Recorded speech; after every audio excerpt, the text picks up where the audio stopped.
Hello, friends. Welcome back to Saturday Evenings Posted Mostly with me, your host, Trevor Stewart 1308, and we are here with the ASOC Prod Cat and the Peanut Gallery.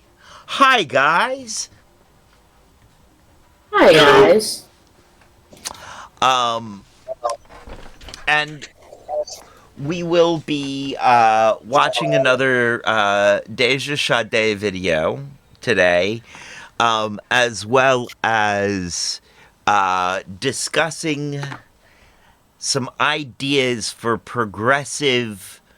Uh, oh gosh, how did I put it?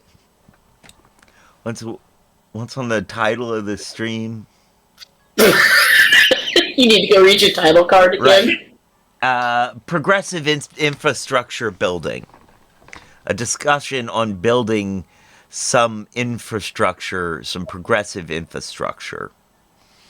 But before we get into all that deep stuff, today's pre-rolls brought to you by the Hidden Leaf, downtown Charlottesville, 105 West Main Street, on the downtown mall, above the bricks, Suite 200, between the Green Cauldron and Hamilton's. A great place to go with some great buds to get some great buds. A bud, and the only thing better than their bud is their customer service. They also have the lowest prices in town, according to my own personal research, my own personally highly biased research, by which I mean I was incredibly high when I did my biased research. Don't forget to check the website for times and events. The website is The Hidden Leaf. Cville.com. That's The Hidden Leaf, CVILLE.com. And the types of events you might find there are Frosty Fridays, where you can find a private sales event, where you can find our other two sponsors, the Kush Gang, purveyor of fine edibles and drinkables, and Firehouse Craft Farm. Part of why I'm making it through this announcement so well is because I bought a bottle of cannabis syrup from Firehouse a couple of weeks ago and drank it right before this. So I'm at least a little high before I started. Cannabis syrup. Or that over your waffles. I mean, it could. It has the right consistency. I mixed it in with a seltzer water, but I'm boring like that. Also, it is really too early in the day for me to eat. And I've started eating earlier and earlier in the day. And that's had an effect on my weight, on my size and my weight. And I'm noticing it. And it's still too early to start putting on weight.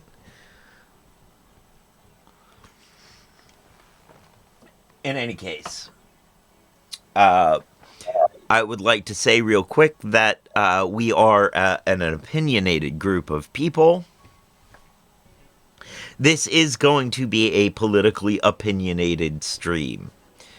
So, all of the opinions you hear herein belong to the expressor of the opinion, ourselves, the channel, and the label, or the label, but not necessarily any of our sponsors. Oh, hey, Chris in the 386. Good to see ya. Good to see ya. Yeah, these opinions may not belong to any of our sponsors. Oh, someone got there. Someone got to the shout out before me.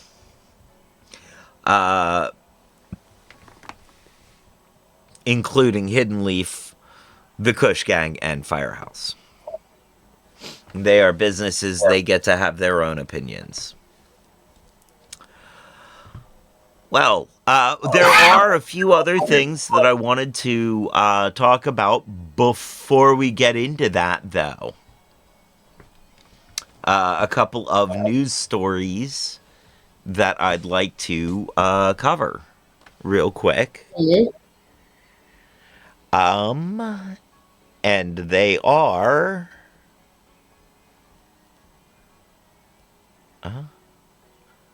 Oops, I forgot to do this first. Let me just share my screen with you guys. Mm-hmm. First off, I'm going to share this screen. We'll change it in a minute. What? What? What? Oh, So, the industry video game actors pass agreement with studios for AI security. oh, goody. I didn't see that. Yes, the voice actors strike appears to be over. This is from Reuters.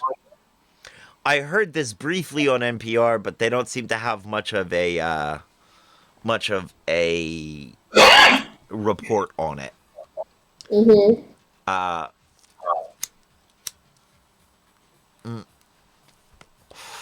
by Daniel Broadway, uh, or Danielle. Ooh, Danielle Broadway. Sorry.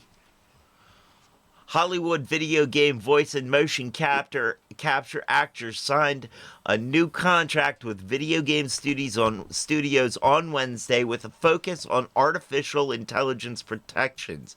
The Actors Union SAG-AFTRA said in a press release ending a near year-long strike. AI was the centerpiece of our proposal package. Video game voice actor and member of the negotiation committee, Sarah El- Elmale, told Reuters after the new agreement passed.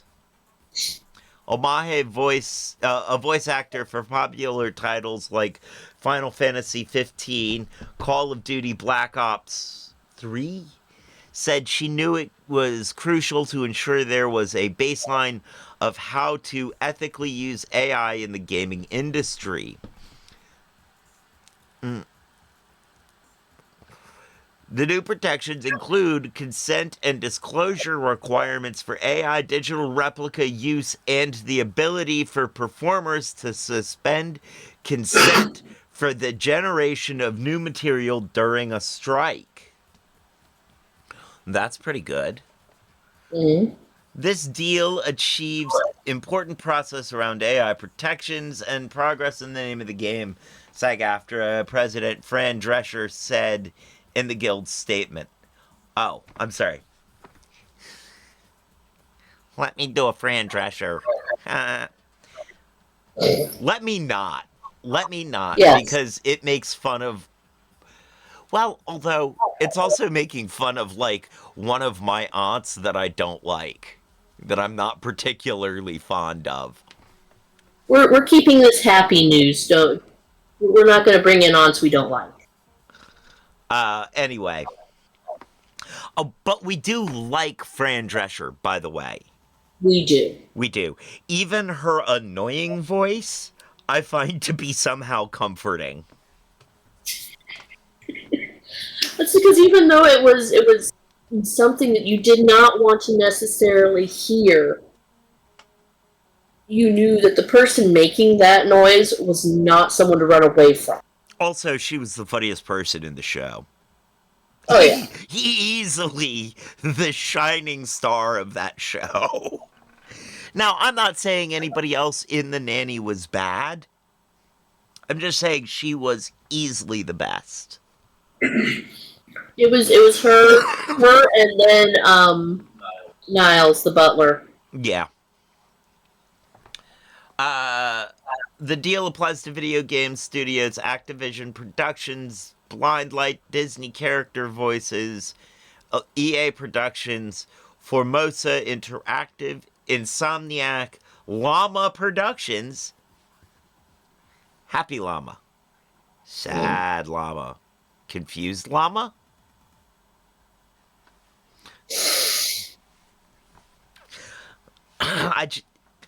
Take-Two Productions and WB Games. There are certain things that are just stuck in my head that I can't help. There's a line, anything can be a puppet. That makes me want to Mm-hmm. turn anything into a puppet. Mm-hmm. Is that sidebar? Do you guys know if that line is from something? Because I know it because some crazy lady said it to my mom while my mom was out traveling when she was younger. And the crazy lady then proceeded to make a puppet out of a napkin and a fork. Yes. So it's a thing. Anything can be a puppet is a thing? Hang on a moment. I'm looking it up so I can double check before I say it. But yes, I have heard that. I remember watching that before. Okay, so the crazy lady who did that to my mom may have been a performer and just out messing with my mom.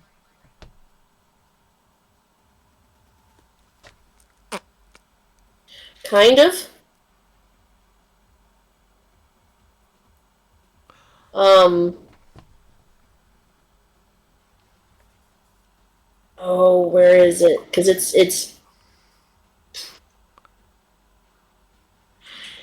yeah.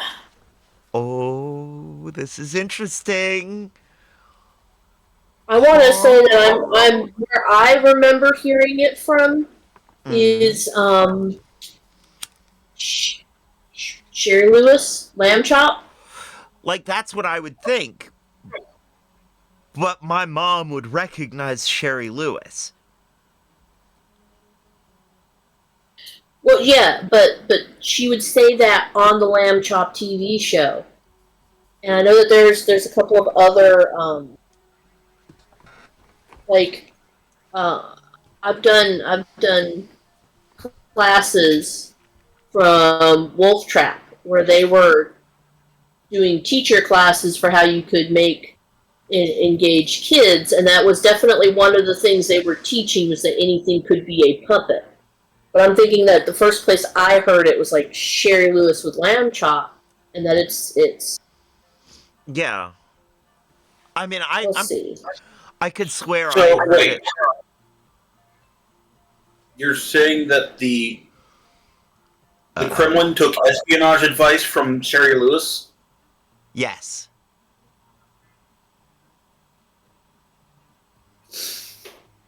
I'm just saying. I That now sounds have an entirely unpleasant possible. mental track. Thank you, dear. You're welcome.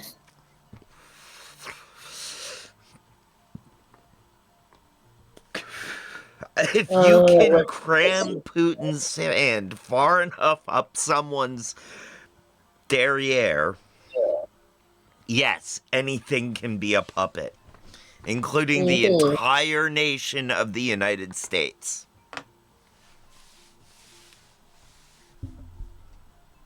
It's only someone's derriere if they're lactose intolerant. That's, oh, I hate you right now. You're welcome.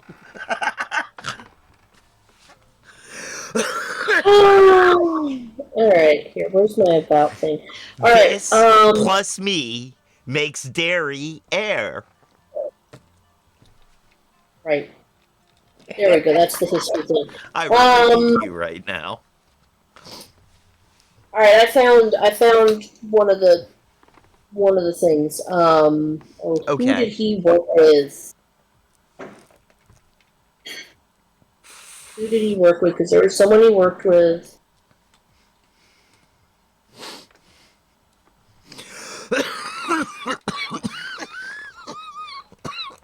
Um, Bob Bob Baker. Bob Baker. Bob Baker built his own marionette theater studio, whatever you want to call it, in Los Angeles. And he did marionettes and he did puppets and things for a lot of people. Maybe it was Bob Baker that my mom met. And maybe memories are so fuzzy that I turned him into a woman. Could be, but the thing is he started his own little marionette company, and he went on to work with stop motion puppet films. Nice. Bob Uh, Baker, candlestick maker? Bob Baker Marionette Theater. Bob Baker, marionette maker. Bob Yes, Baker, marionette maker. and they did all sorts of other things, but they also did a marionette version of the Nutcracker and other stuff in L.A. But one of their guiding things was anything can be a puppet. Anything can be a puppet. Maybe Yeah, the person that my mom met worked with the Bob Baker Marionette Theater. I am thinking because this was started. This was a the company itself as it is now was founded um, in the 60s. Yeah, and this would have been early to mid 70s. Right. So this was started like 63, and he had been working with films and stuff prior to 63. This could have been late So 70s, early 80s, though. This could have been because I know that my mom took a couple of trips after I was born. yeah. I mean it's the company is still up and running. The man that started it passed in 2014, So but anything can be a puppet is not just a family thing.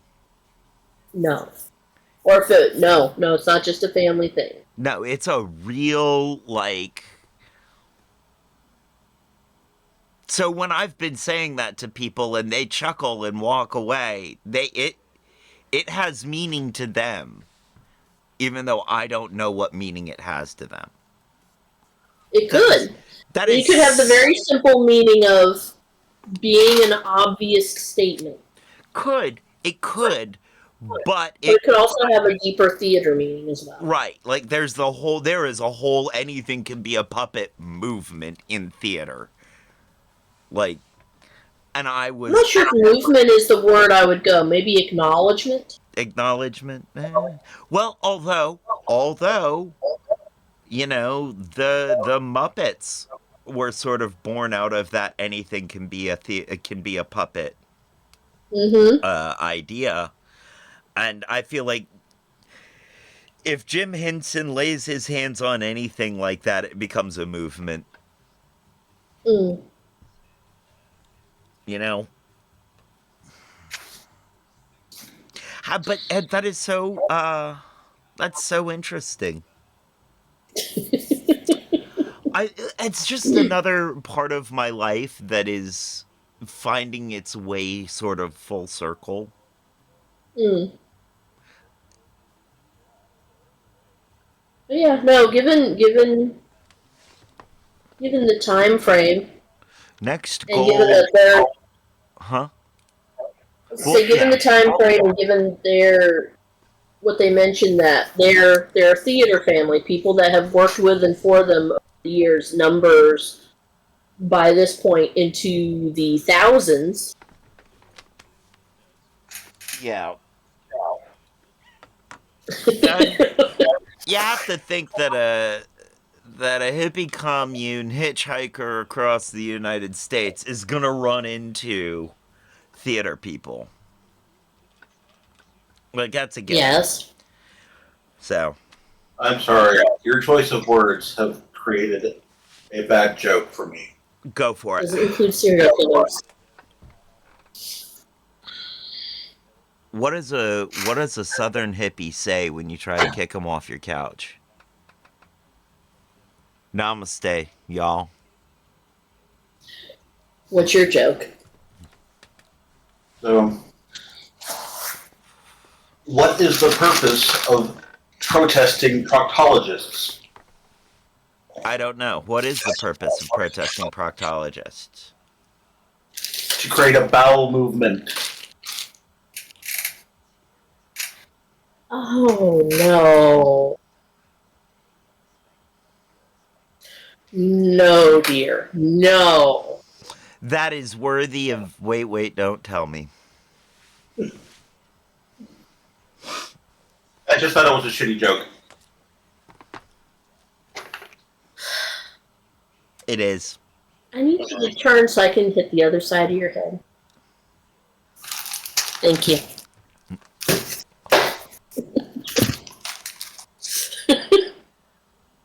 As over here, I hear the sounds of spousal abuse. Although I guess in Virginia, you guys aren't married, so you're golden. Mm-hmm. You can beat the crap out of them because you're not married. Ain't that a loophole in Virginia law? I mean, it still counts. If he wanted to take it up with somebody, domestic violence is still a thing. But yeah, the whole spouse part is not part of it. Right. And the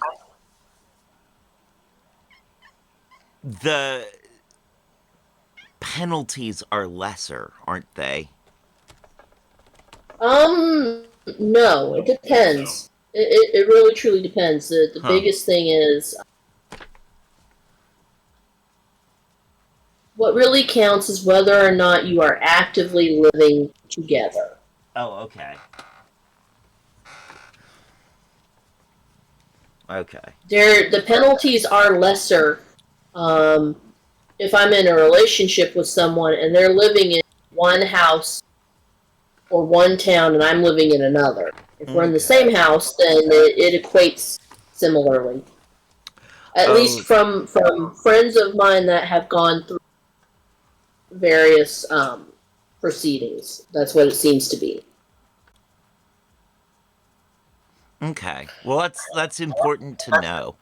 Now, of course, we here believe that the penalties for abusing anybody ought to be pretty much the same across the board because, I mean, not all abuse is the same, but all abuse is abhorrent. Mm.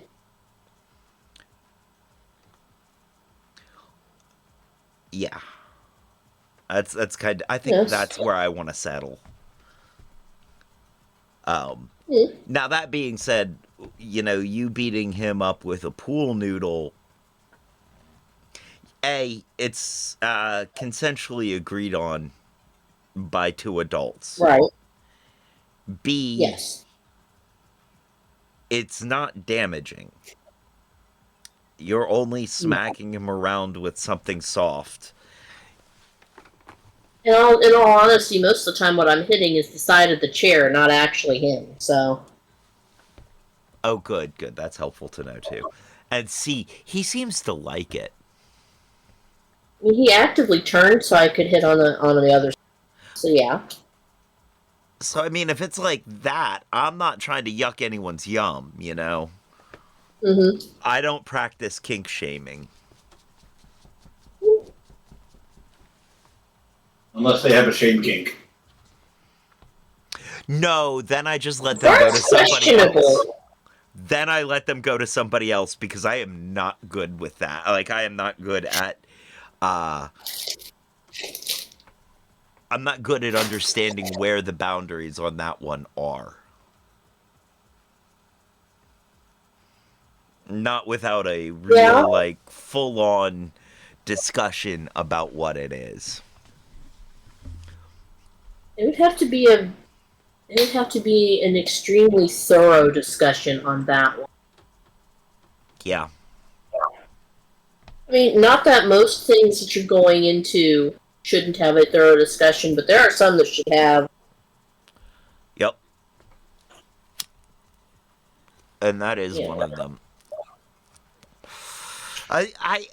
There are other parts of the S&M B&D world that I'm like good at performing or okay at performing, where I don't need explicit detailed instructions.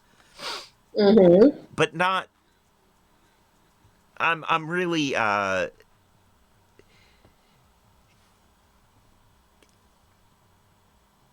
I really prefer explicit, detailed instructions when it comes to it.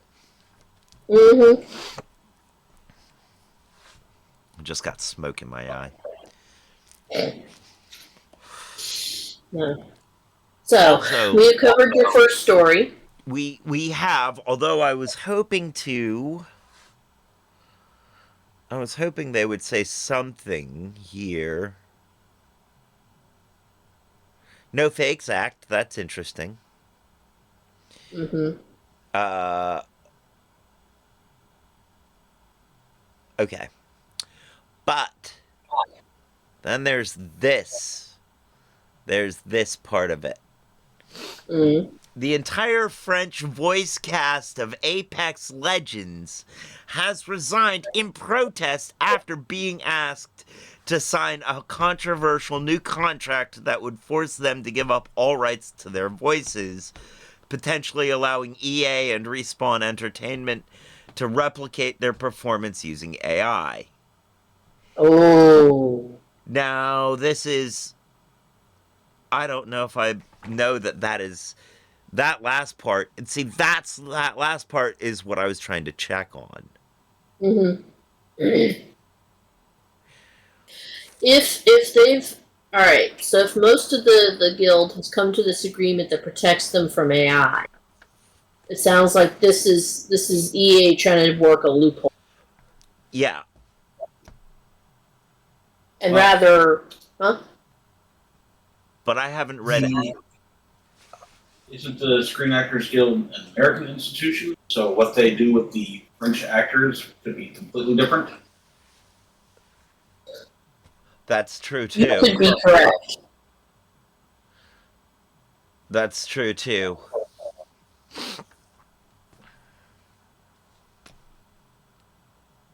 I haven't read these articles. I just found out from our UK games correspondent. Who's that girl?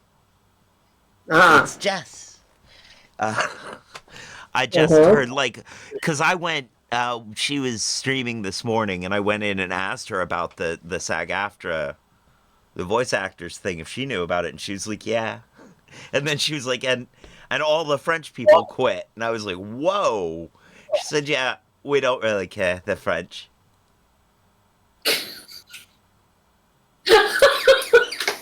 That's I'm sorry, but that's very British there. That is. Uh,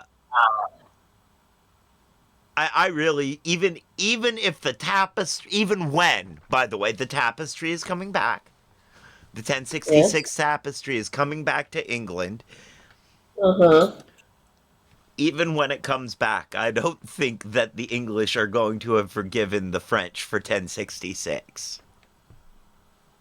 Probably not. That was the Battle of Hastings, Mm-hmm.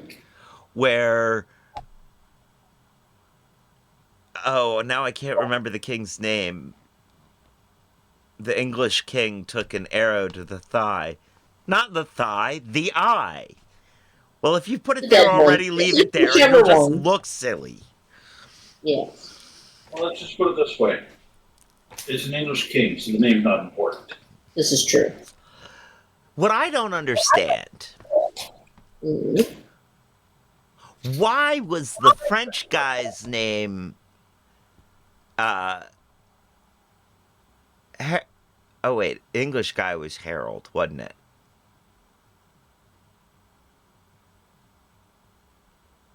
No, that was the French king. But everybody in his army was named Norman.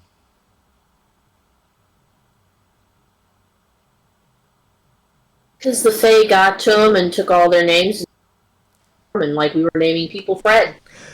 So if I lead an invasion, it would be called the You'd have to lead an invasion of Freds. Fredian. It'd be the Fredian invasion. Well, the problem is, if they were in digital warfare, it would have been huge. E-Normans. There. Fair. Very fair.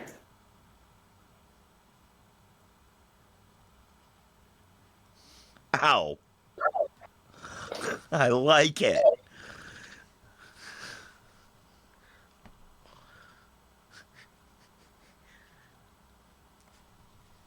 If the French used digital warfare, it'd be huge. E-Normans. Mm-hmm. That's a good one. That is. Better write that one down for later. Text it to me.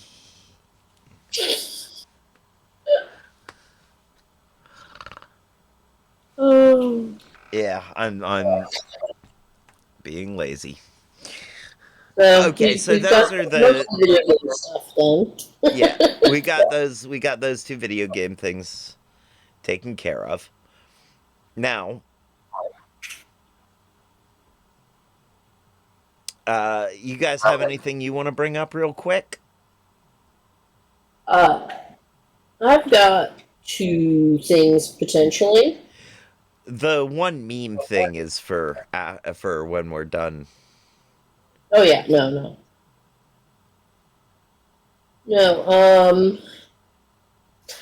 The first would be that we had an interesting visitor come through the area Thursday night. We did. It was Netanyahu, wasn't it? Yeah. It was Bibi Netanyahu came through Charlottesville, visited Monticello. Quietly. Aside from the Yeah, aside from the motorcade, which was loud as. I wonder if he was allowed to go to the local synagogue. I wonder don't if the think local so. synagogue was like, no. Because I know most of the local synagogue. I mean, not know personally, but like, I also know what the Charlottesville Jewish community is like. Nah.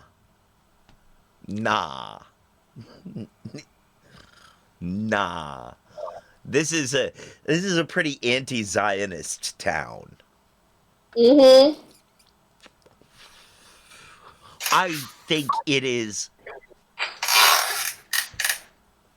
I think I would like to find a way to get in touch with local synagogue leaders and ask if Netanyahu was welcome at the synagogue.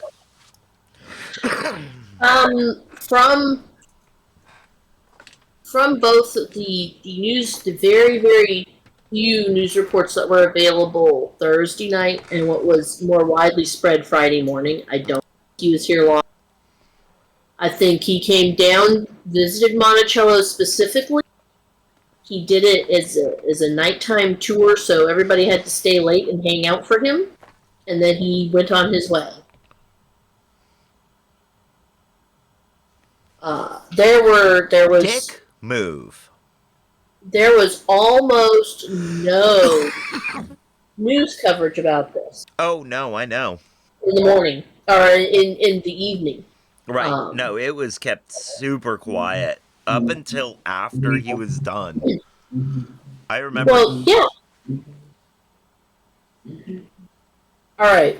I remember He had to hearing travel coverage. through. He had to travel through an area that has been very, very vocal in protesting all sorts of things in the last couple months. I'm pretty certain there are several groups that would have posted themselves up outside of Monticello. They knew he was. Yeah. Oh yeah.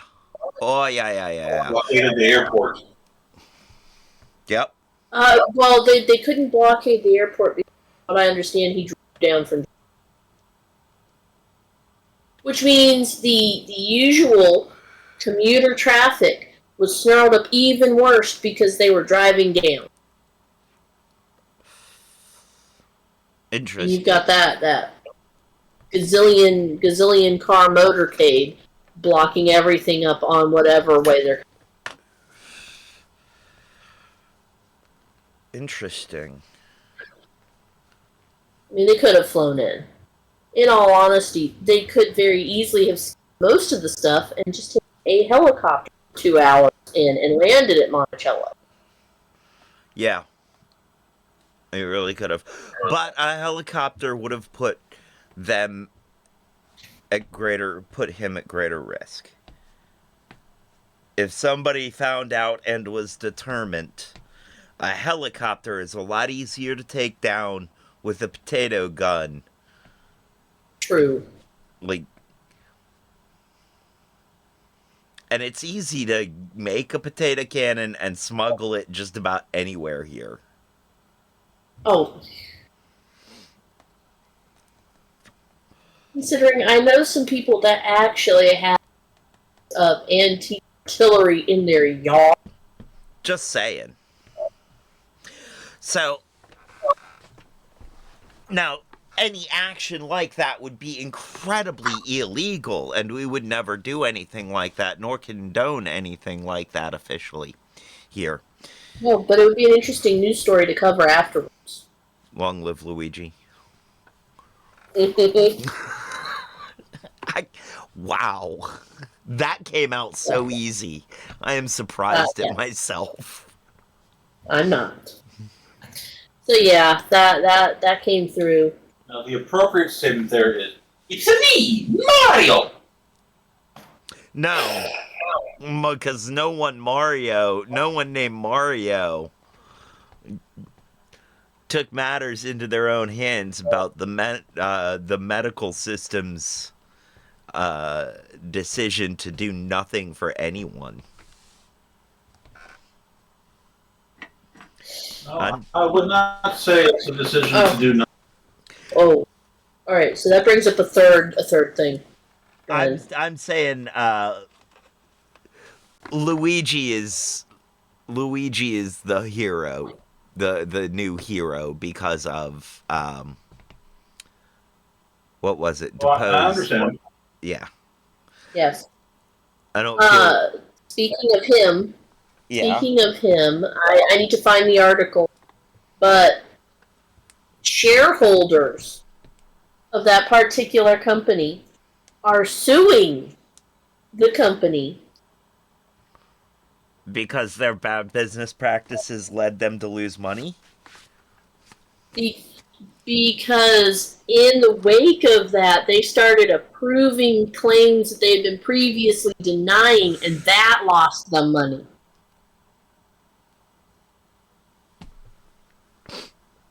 Wow. Was that they stopped doing the bad business practice and started being more ethical, and that lost them money. I need to find the article again, but... I think we're good there. I mean, just covering that bit of news is... oh, yeah. Long live Luigi. Yes. All right. And whatever cousins, Mario or otherwise, that would join him.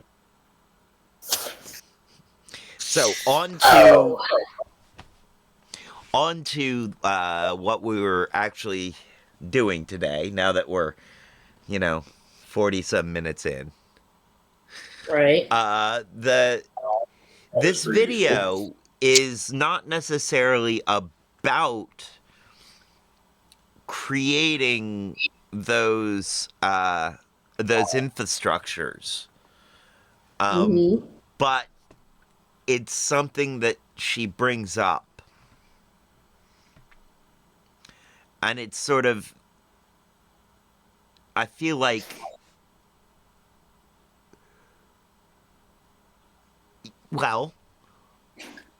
I feel like the sort of the way the questions at the end, the sort of what can you be doing to build infrastructure, to build these progressive infrastructures, that's sort of what sparked my wanting to have this discussion. But the rest of this is also really important. Now, we are going to watch this at slightly sped up Mm-hmm. because we've taken so long being us this morning. And we're going to try and get through it without stopping because it is only a 17.5-minute video. So if we All can... right. While I would like to get through it without stopping, note that for fair use purposes, we really do need to stop every so often and talk about what. So Okay. it's a good thing to stop and take our time. Okay. For fair use purposes. Although, I also don't mind if, like, all of the proceeds from this video that don't happen anyway go to Deja Sade, because It's less about the proceeds going where they're due and more about getting not community violation strikes. right, and not being a dick, basically, Right. because it's a dick move to steal somebody else's content like that. Yeah.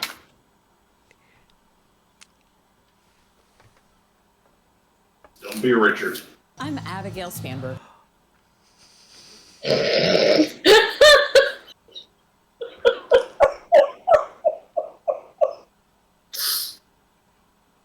I'm sorry.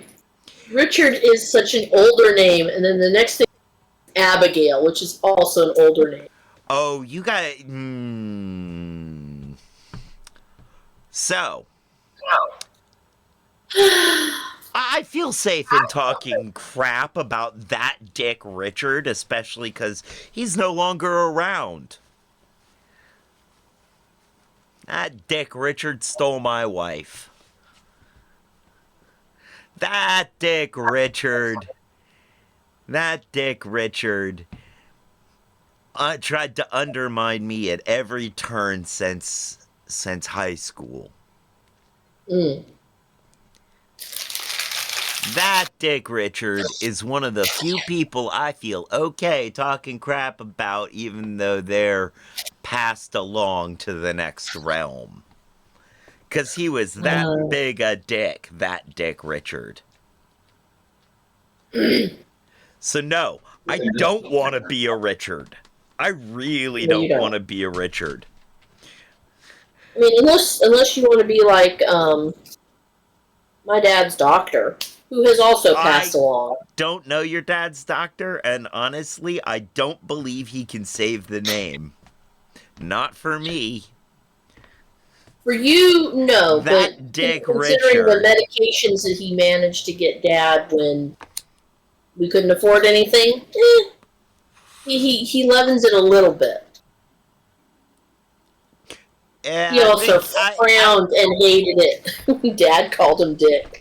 I think he was a Dr. somebody, not a Dr. Dick. He hated it when anyone was that Dick Richard hated it too, and that's why I started calling him that Dick Richard. Mm-hmm. Because I wanted it to be clear that I was calling him by his name, respecting him in that way, and then calling him a dick.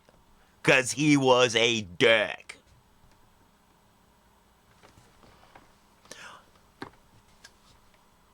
All the way down to...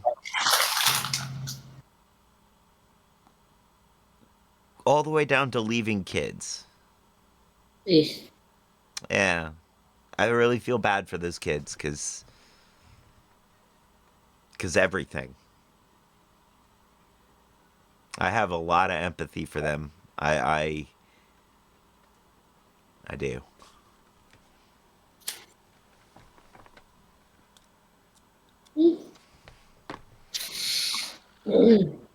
But I'm also probably not ever going to talk to him, because I can't talk about their dad without calling him that Dick Richard.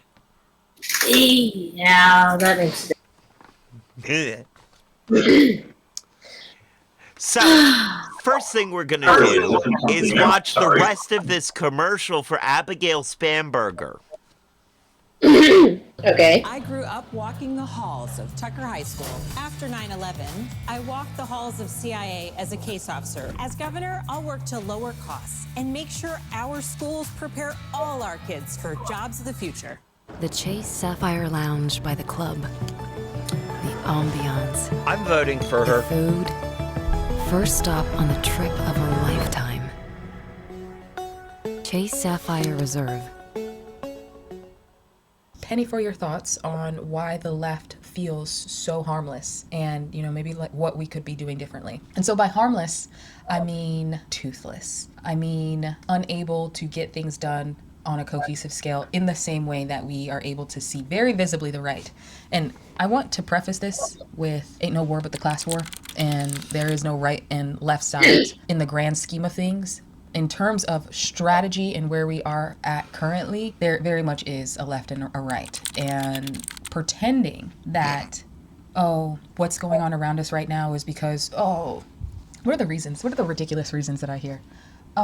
It's because the left went too far with this, or it's because the left didn't get their messaging right on Gaza.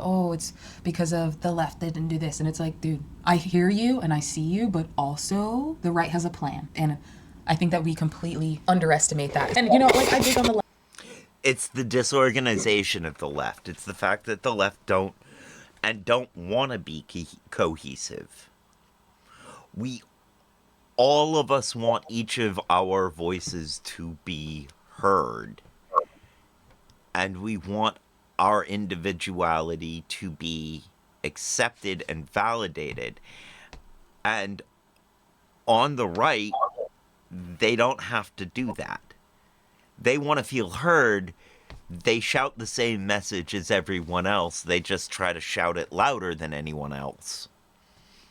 That's how you get heard on the right, is by being louder. Saying the same things, just shouting it louder than other people. And Mentioning specifically the disorganized versus organized brings up that truism about a small trained force against large untrained. okay. Yes and no. There is both truth to that and it falls apart at some point. Mm-hmm. Overwhelming numbers matter. They do. Overwhelming numbers win every time. No matter Yes. how well trained your force is, if it is overwhelmed, there's nothing you can do. That's why in naval battle simulations, in naval battle, war games, the naval battle AI won because it just invested all its resources into tiny 1-unit, 1-gun boats. Boats that had a very small amount of ammunition but would then ram somebody. Mm-hmm. Boats that if you destroyed too many of them, they would start blocking up smaller passageways. I mean, it just... I would say in the political for this, the biggest stumbling block between the overwhelming forces and the people that are actually organized is time. I think also the overwhelming numbers don't count on our side. I think this is a case of the well-trained force being the overwhelming numbers. They show up because they're trained. They show up. I think they've got the overwhelming numbers for now, and that's where Right. time is a factor. Right. They, It's because, the well, tricky they factor. also have, time is also a factor on the training and the organization. Especially when individuals such as Deja Shade are calling for us to get trained and organized. When this call starts going out across the platforms, that's what happens. That's what's gonna happen. So my question, how is the right so well trained? I mean, they hate mass transit.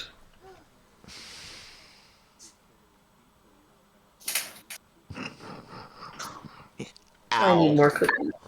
I should have seen that coming. Ow. I need more cookies. I love you, dear. But I on need, that I need note, more breakfast on pastries that for that. on that note, if we keep watching the video, she will explain actually how she will explain some of how they are well trained. So let's try not to go off the rails. I'm going to note that part of the problem is something that you mentioned first off, which is the one side actually has a plan. They were given a blueprint. They could all hang on for a while. And this blueprint, this plan, this idea started a long time ago. Yes. Baby Z is on the other side of the curtain making noises, and it's so cute. And I'm so tempted to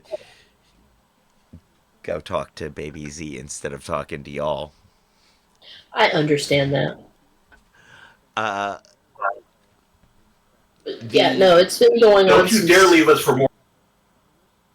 I mean, if he wants to go have a more intelligent conversation, he quite well. But that means leaving us in charge of the stream, which, let's face it, nothing is going to happen. We're just going to let him sit there with that air. You can't push any buttons from over there. Oh, I can. Oh, we can push buttons. You just can't push buttons. I left you guys that one on purpose. I did. Sure. You're sticking by that line, aren't you? All right. Back to the video.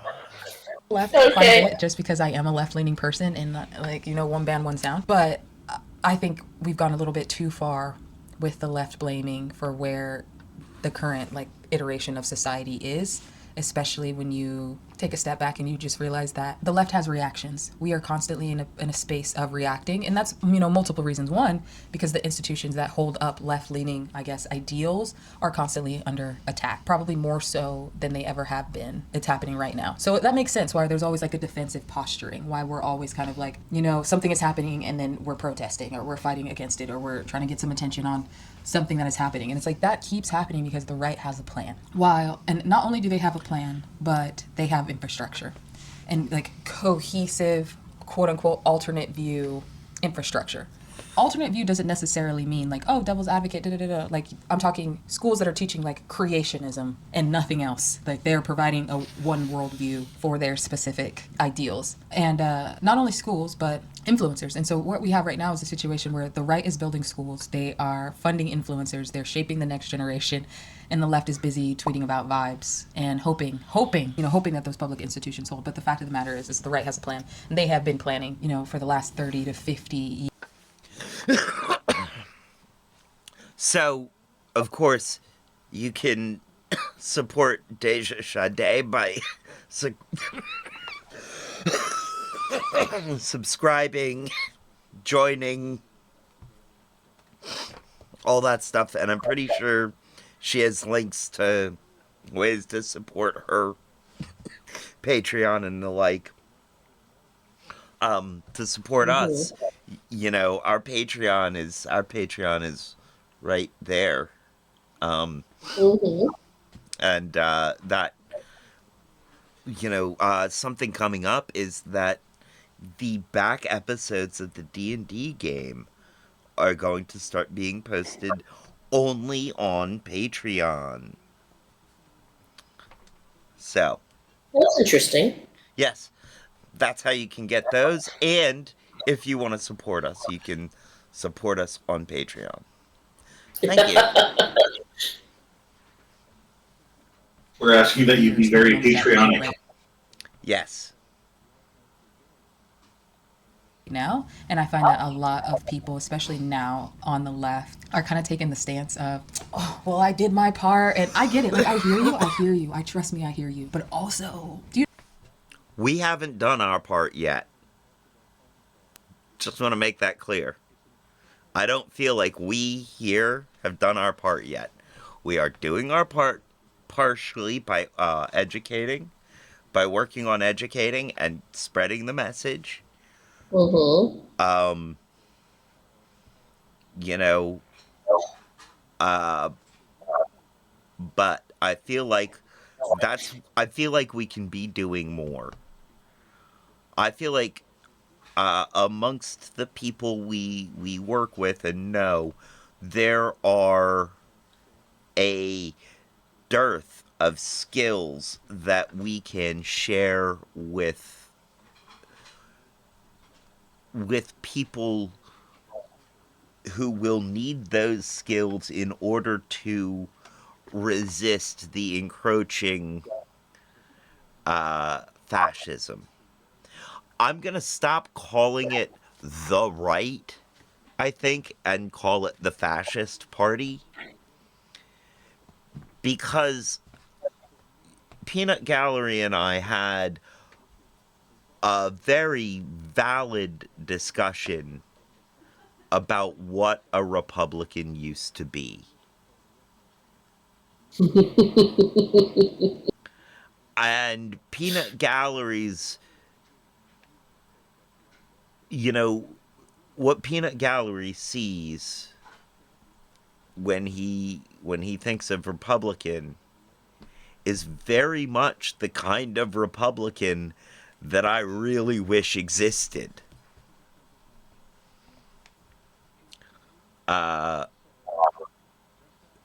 Because I think that a certain amount of conservatism is needed to keep, and mainly I think fiscal conservatism, a certain amount of fiscal conservatism is needed to keep an economy in line, to keep an economy running smoothly. There need to be people who are budget hawks, who are deficit hawks. I mean, you also need fiscal liberals who are willing to spend their way out of a recession or a depression. But then you need people on the other side of that to go, okay, now it's time to pay back all of those debts. Now that we're back up and in good shape, let's pay down our deficit, our debt. And that's one of those places where I feel like Bill Clinton was kind of a Republican. I mean, if you noticed, he tried real hard to work with the Republicans a lot. That depends on what you think the definition of hard is. That joke was terrible. Whoo. You saxophoned it in. Oh, man, you are just on fire today, man. You better get to the burn ward, because I'm getting so burnt. I'm getting so burnt, you're on fire. Look, I know he's hot, but he's mine. Dang. You were quick on that. No, I have Between you and rules. watching, I have to be. I have rules about not fooling around with people I work with. I have rules about that. That's health and safety right there. Straight up. And on that note, today's pre-rolls brought to you by the Hidden Leaf, downtown Charlottesville, 105 West Main Street, above the bricks on the downtown mall. Suite 200 between Green Cauldron and Hamilton's a great place to go with some great buds to get some great buds. A bud, and the only thing better than their bud is their customer service. And they have the lowest prices in town, according to my own personally highly biased research, by which I mean I was incredibly high when I did my biased research. We'd better get back to the video. We're only 2.5 minutes in. Mm-hmm. You know how many times the right didn't get what they wanted and they just kept going? They built a new coalition. They increased funding. Like, the amount of funding that goes into right-wing influencers is disgusting. You think about people like Ben Shapiro and Charlie Kirk. Go to Turning Point USA and go and look at their website. And go and look at what they're doing and how they are getting on the ground floor in colleges. And then not only that, but they're like creating packages to where people who feel aligned with their views can like take this package and then go open up their own little version of Turning Point USA on a campus. That is what's happening. Not only are they doing that, but they're building their own schools. So they have chapters on high schools, they have chapters on college campuses. Then they go a step further and they have mega conferences like America Fest. I don't think people are understanding the level of planning that is happening with the right. It's not a matter of luck. It's not a matter of, too many guys were rejected and then they went to the right. Like, this is a well-oiled machine that I don't think enough people are paying attention to. I think it's called Turning Point Academy, which is a growing network of private. I'm saying that word, private. Okay, you're going to hear so much of it later on this week, but we can do something like this. We could do a PragerU style something to balance this out. I mean, not PragerU style specifically, but something a lot less, but something aimed at younger people. We have access to the educators. We have access to the skills. We can do something like this, or like PragerU, or like something aimed at younger people to help reinforce the ideas of democracy. We do. We have do. the skill set. That's problem what I is want to discuss. The problem is less on the side of having the skill set or having the knowledge base to do things, on picking, let's go with 5 topics that everybody can agree, and organizing to push those. And I think that's where the biggest thing that we're, everybody has come up against is not being able to organize and not being willing to organize on the level required to push those things. As you mentioned, but we as a group, this core group of people in this, now working together in this endeavor called Nikwork Entertainment, we can agree on the things, on some core messaging. We can, but honestly, out of us, I'm not sure who has organizational skills to push things further than being a group that agree. Well, we're further than being a group that agrees right now. True. I mean, also, we have disagreement. We don't always agree, but we keep moving. I mean, we are doing something like this, but for adults. Mm-hmm. our outreach is naturally very small because we're kind of a niche Mm-hmm. voice to a niche group.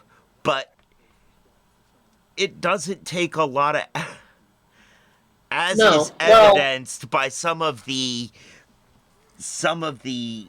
right wing slop aimed at kids. It doesn't take a whole lot to message towards kids. And No, it I doesn't. think that we also have the authenticity that our messaging towards kids would be appreciated. Like kids would Mm-hmm. actually be like, All right. so The that thing is mm, we would need to define more our age group. well, that's all for part of the conversation after the video. Right. Have you seen this kid named Dean Winters? Have Not you off the seen any of top his of my videos pop head. up? Not off the top of my head. He's Not that sticks out to me. high school student. He may be 21. If he's older than that, he's not much older. He uh, he has gone and debated what's his name that she just mentioned. Oh,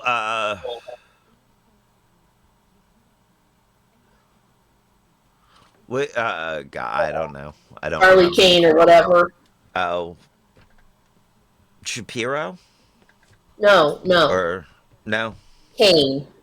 Whatever guy that is one of the main ones setting up these different groups for campuses and academies. Oh, He tours around getting people to Kirk. Kirk. Okay. Yes, he's debated and won against. Okay. Mm. He got invited to come to the local. One by whose standards? Because remember, as we've seen in earlier videos, in earlier lessons about debate culture, it's no longer clear if there's a winner or loser.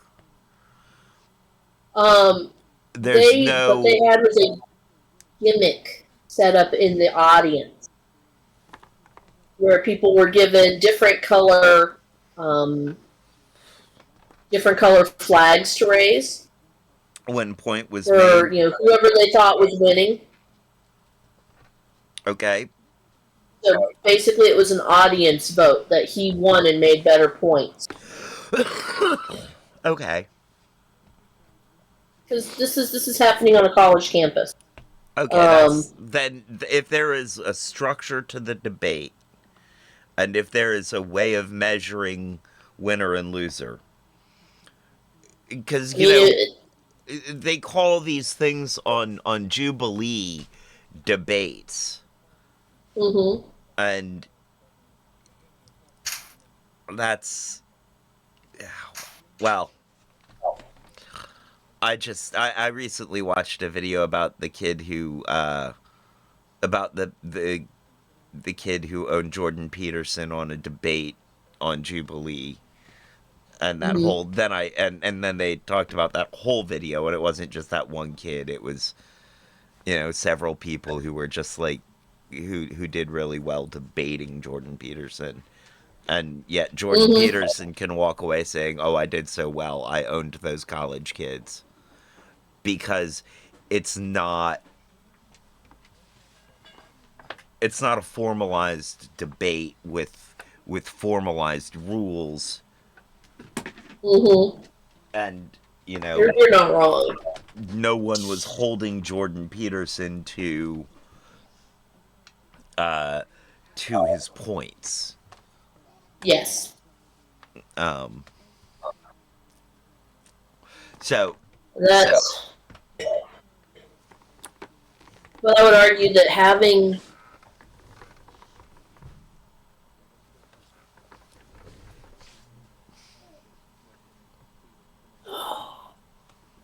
having.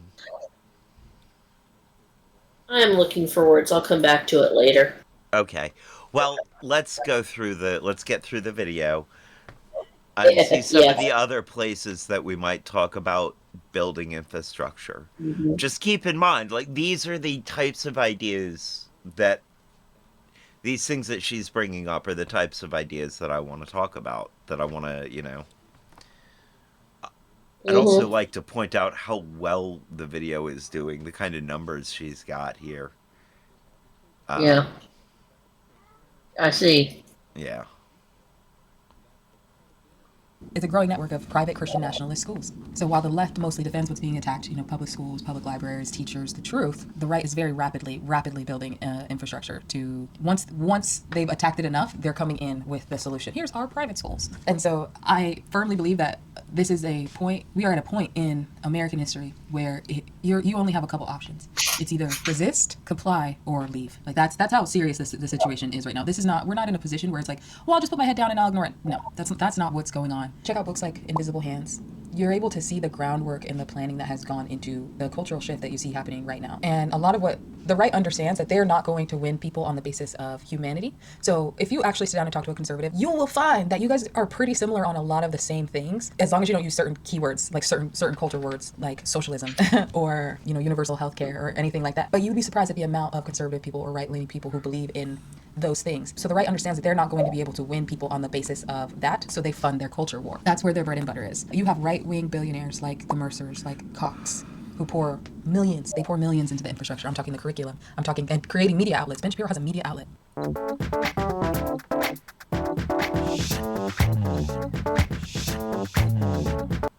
How many left-wing creators do you know who have entire media outlets? How many left-wing creators do you know that have entire academies? How many left-wing creators do you know that have the infrastructure set up to set up chapters for a specific group on high school and college campuses? Like, they are getting into children's ears extremely early. You also have think tanks like the Heritage Foundation and the Cato Institute that are funding policy, that are creating policy. You have churches, you have courts, you have legal groups like the Federalist Society. And so while the left has very good ideas, yes, they don't have a war chest the same way that the right has. And this doesn't mean that like there aren't people who are putting forth the effort. This doesn't mean that. But the reality of the situation is all of that effort is scattered across nonprofits, it's scattered across labor orgs, it's scattered across, individuals with Patreon accounts. When you take a step back and you realize that the right-wing pipeline is so consistent, it's so consistent that it has literally become a meme. Whenever someone comes out and they say something racist or, something stupid and the internet decides that they don't want to have anything to do with them, or they say something completely off the wall, we literally joke. It's so incredibly meta and disturbing at the same time. We joke about starting the countdown on when they'll get a hosting gig on Fox News, or when, they'll get snatched up to be on some right-wing podcast. Like, that's how consistent the pipeline is. I need y'all to, really truly think about that. We joke about it.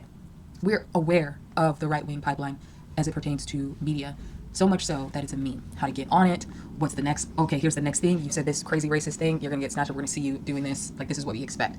That's how consistent. Maddie Holmes, thank you, first time chatter. These dudes are all highly trained in communication, debate, media, and marketing and advertising, and they're going up against people who went to high school prom 4 months earlier. I mean, those debates aren't real and they're wholly unequal. I agree. I also, I'd like to point out that I feel like those high school kids, because of the world they're coming up in, are way more equipped to handle the rigors of debating because of what it's like on the internet. Because the internet can be a not very nice place. And those kids are if you went at Jordan Peterson when he was their age, those kids, he goes at those kids, he'd have crumbled like 5-day-old coffee cake.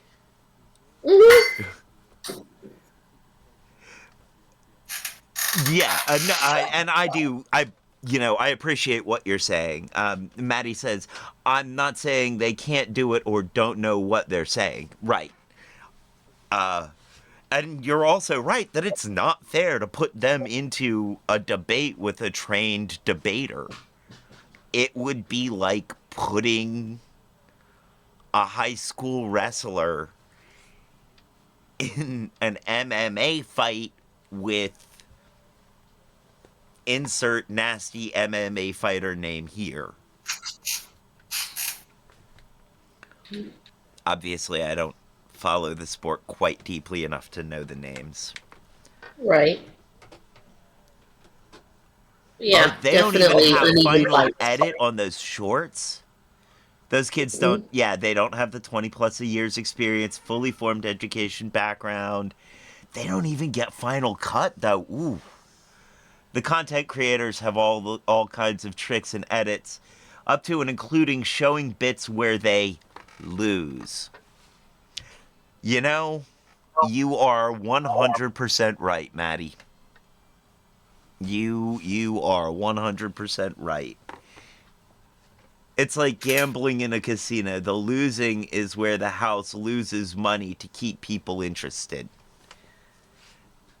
The house always wins. House always wins.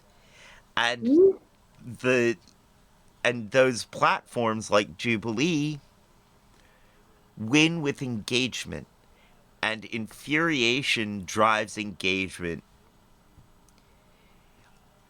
We could drive engagement by being really mean to Deja Sade. But I'm not that kind of creator, A, and B, I agree with them completely.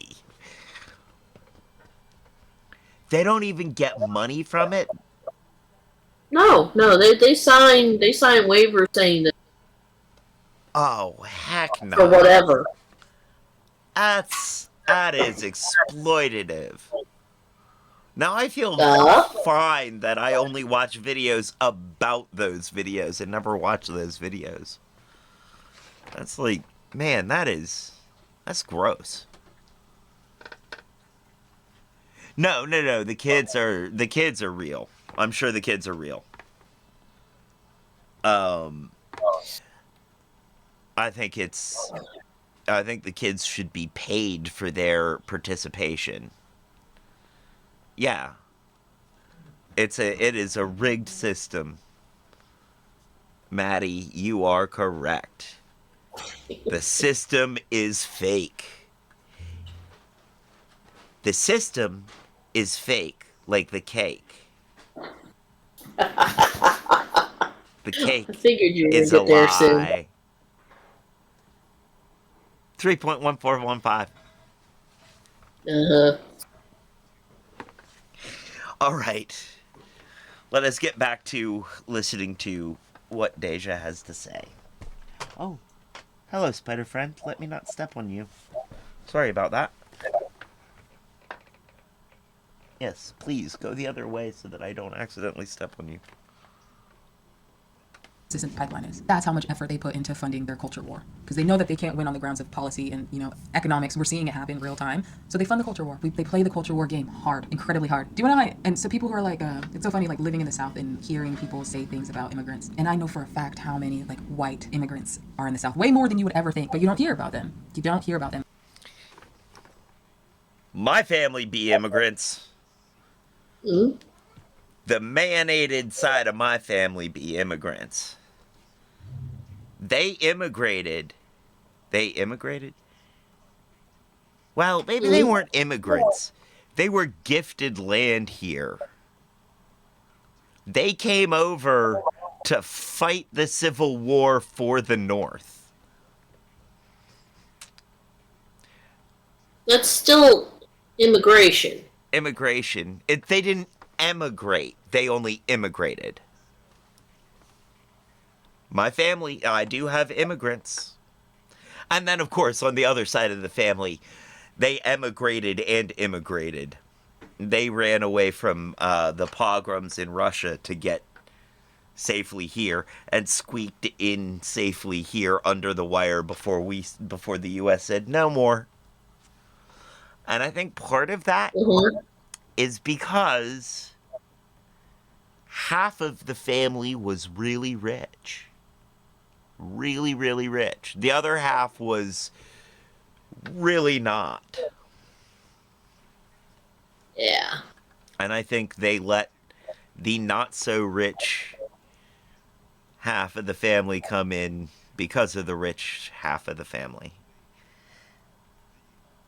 I mean, On the other hand, it did mean that Grandpa Willie got to go fight Nazis in World War II. I mean, what a dream job for a Jew.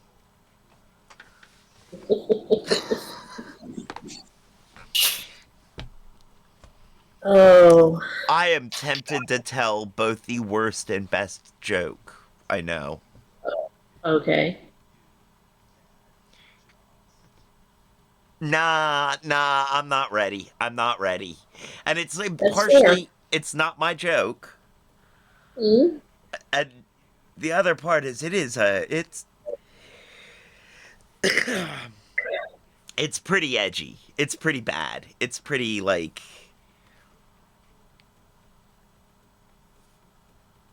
it's pretty bad. And it has its own, I mean, it does redeem itself, but it's nah, ow, ooh, ow. It starts out so rough. I'm not prepared. Nah. I'm gonna save that for stand-up. And I know about some of them who are here illegally. We don't hear about them because that's not going to fund the culture war. That's not going to push the, oh, this is the left, this is the right. I'm trying not to feel like a left versus right thing right here, but I think that it's important to like point out some of the discernible differences. Overarching umbrella, we're all Americans. We're all going to suffer through this administration. Right. The people who think that they're winning. But the reality of the situation is the way that America is able to control people is with this culture war rhetoric. And so when I think about like what the left could be doing differently, I feel like I can't help but look at what the right is doing and realize that there are some things that could be taken and repurposed. I think the left should be focusing right now more so on building educational institutions. And I'm not just like talking, after school programs, but fully realized schools, summer camps, leadership programs that are rooted in democratic values, in community, in historical truth. In fact, I think with the rise of AI, especially because I just got a notification from some company. It was one of the social media programs asking if they could like use my content to train AI. And no. No, you can't use my content to train AI. But that's the next iteration. Okay, that's something else I want to touch on briefly. If the left doesn't let AI use our content, doesn't let our content be used to train AI, wow, I got jumbled there. How is the AI gonna learn the values that we want it to learn? Now, I'm not so excited by the idea of AI being trained on me so that it can use my face and my voice and my joke writing style to replace me. Mm-hmm. But honestly, if AI can do me better than me and reach more people and spread my message better than me, then all of the pressure is off of us to be doing a lot of this hard work that we're doing. And we can go back to just being silly and stupid and doing this for fun.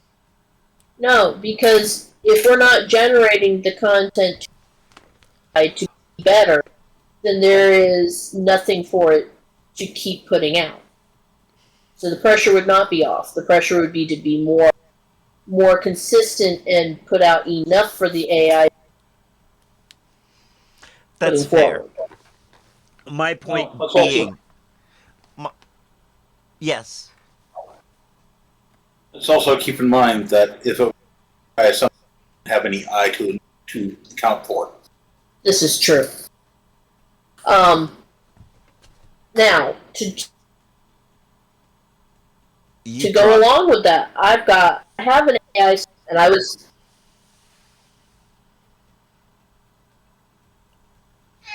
all of the noises went off. And I heard none of it. So what part did you hear?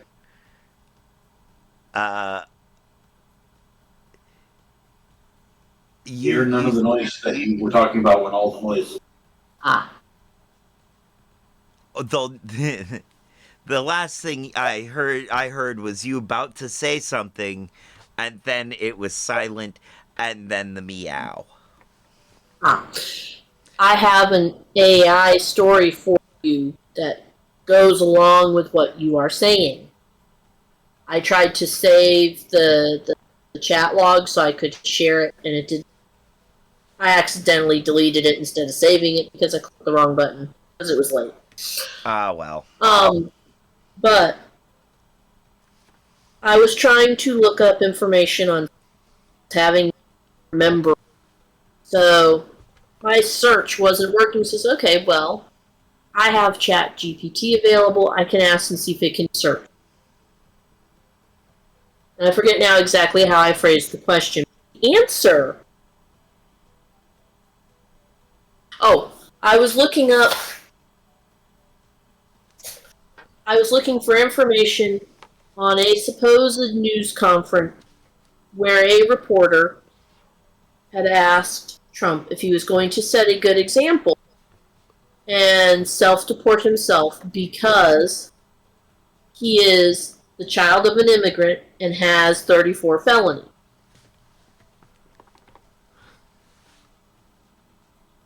I mean, that's a valid question. So I was trying to find reference and find that particular news clip or article. And I got back, this doesn't exist. Fine. But then it continued on, and in quote says, and there were no 34 felonies. So I looked at that and went, oh, really? But there were. So I started off by asking,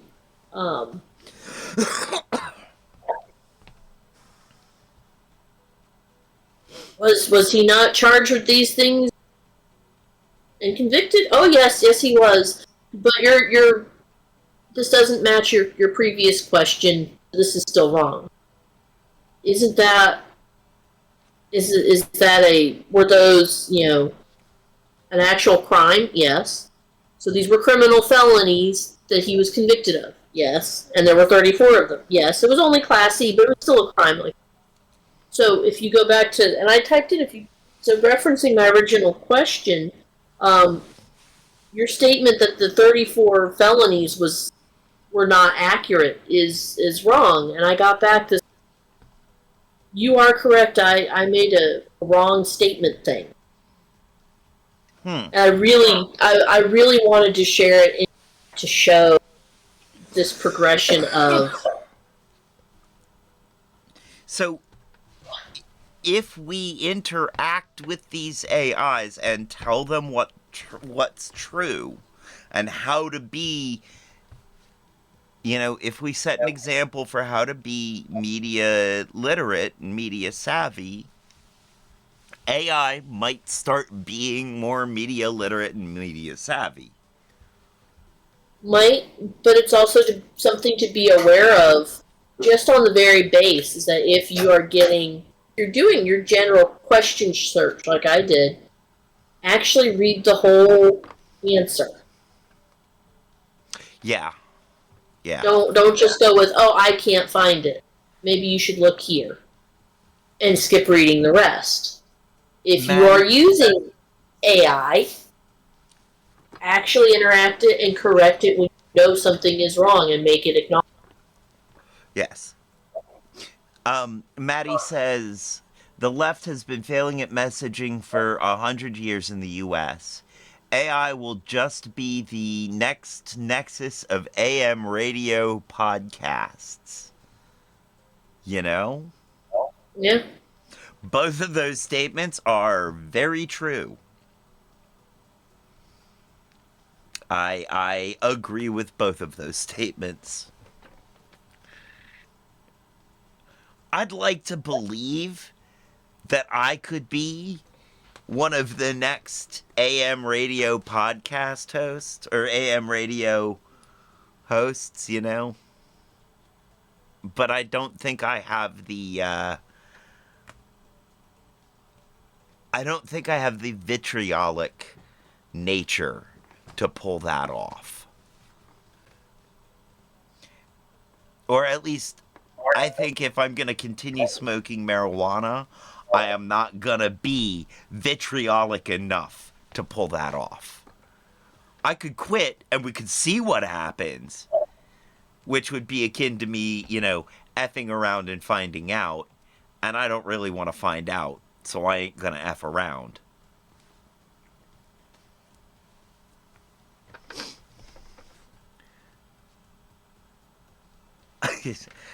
You don't have to be Rush. You can be more positive.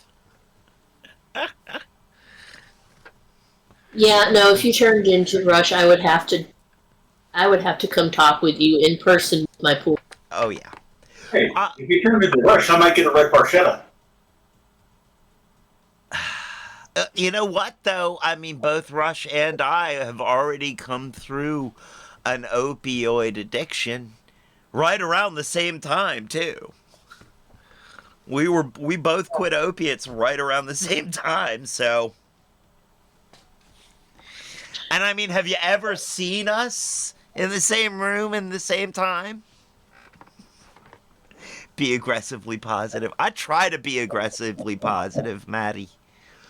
Look at Bill Maher. He fried his brains out decades ago and still is an a-hole. I mean, not wrong. I have not seen any of y'all in the same room together. But I could be any of them. I have been in the car with you when I have heard various other people supposedly live on the radio, so I'm certain you're the same person. So we're pretty sure you don't have those makeup skills. No. You guys don't know what makeup skills I have. Yours are different. Your makeup skills are definitely different from his. Oh, no, they aren't. Remember, I was trained in theater. I just adapted my theater makeup skills to daily makeup wear. I mean, okay, so I was also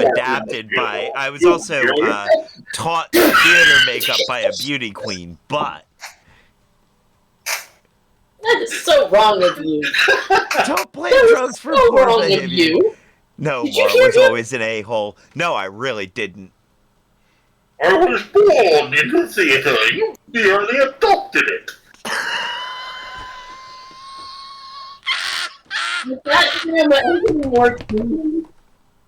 Yes! Yes! Thank you!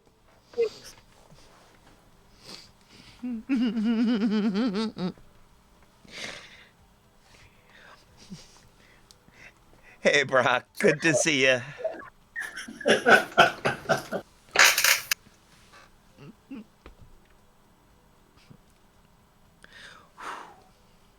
All right. I don't even know what I was saying before. Let's get back to the video. Although I do want to bring up the point that Brock made is don't blame drugs for poor behavior. To which Maddie said, "Oh no, Mar was always an a-hole." Now he's barely coherent.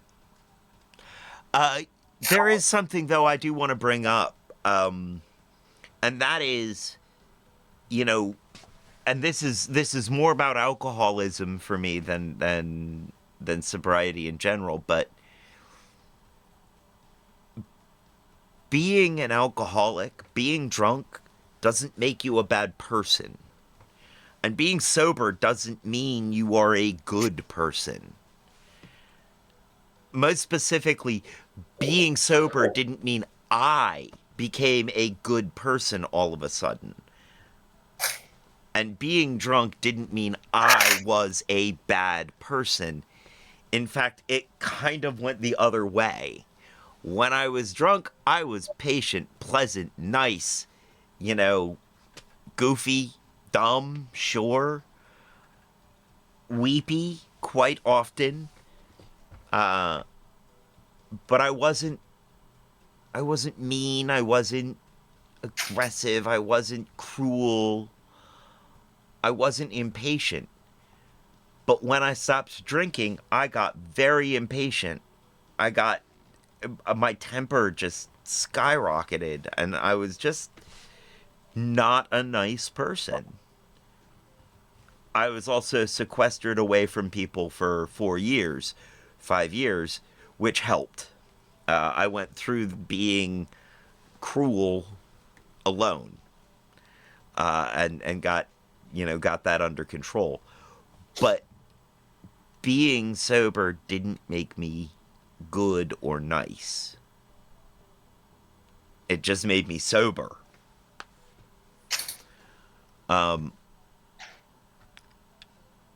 Yes, Maddie says no, those are just moral judgments against a thing. Agreed. All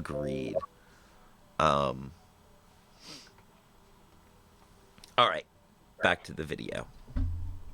If they can get away with not paying creators, and they could just have an AI that is your favorite creator that can mimic their cadence, can mimic their topics, then that's what's going to be done, because that's America. But I think the differentiating veer off point, or I think where there's going to be a separation point is, yes, initially people will love the AI of it all, but I think what's going to happen is there's going to be two camps. There's going to be your AI creators, and then there's your creators who have in-person events. There's going to be your creators who have meetups, so that people can be involved from a communal aspect, because AI only is going to get, not only will people get more radicalized and desocialized, but they'll... We're here for our convertible? How about an SUV?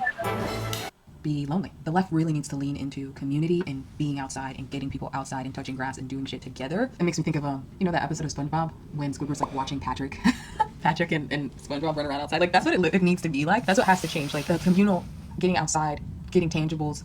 There's no reason why there is no America Fest equivalent for the left. There's no reason why, especially because we talk so much about community and safe spaces, and I'm rolling my eyes because there's no such thing as a safe space, but it's that we get so hung up on these ridiculous little labels that kind of block us from progress and are exclusionary, in the sense that they create a false sense of safety. You feel safe because you walk into this room with these people who you feel like are not going to accost you, but that doesn't prepare you for the world outside. Whereas having a stronger community and stronger community ties in the outside world can definitely help with that. Not to say get rid of your safe spaces or anything like that. Don't misquote me. But I think the focus on creating spaces like that has created this false sense of safety and security, this little bubble that doesn't really translate well outside of the four walls, and maybe we should be doing things differently. Lean heavily on education, Black Panther, school programs, level of community engagement is what I'm talking about, where there's an emphasis on teaching real history, teaching real civics, teaching critical thinking, teaching solidarity. The next thing I'm thinking the left should be doing is they need to be funding creators like institutions. The left needs to treat its educators, its vetted TikTokers and YouTubers. I firmly believe that a creator has a responsibility to make sure that the information that they're putting out, to the best of their knowledge, is factually correct, especially if you're... I want to back up just a bit and talk about that sort of creating community space, creating community,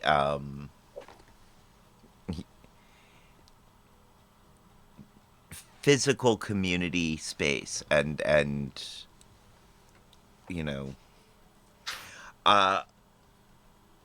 I think that where one of the places where we as a group are lacking. We as a channel are lacking. We're very digital, but we don't do. We individually attend rallies or newsworthy events, but we don't have group events that we do. Now, I know we were trying to do the lemon curd, and that fell through, and I feel terrible about that. But I think when I get back from Runawaycation, I think I'd like to start tossing around some ideas about group get-togethers. making a place. We don't have a lot of local. We don't have a lot of. Well, I don't know who local we have, but you know, I think I'd like to, when I get back from that, I'd like to start working on what we can do there. Mm-hmm.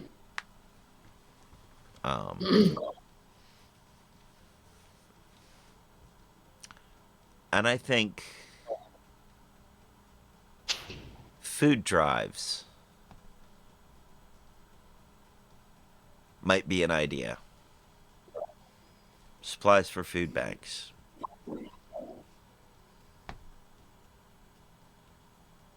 Might be something we could start with. Yeah. Food drives are a good start. A party and entry costs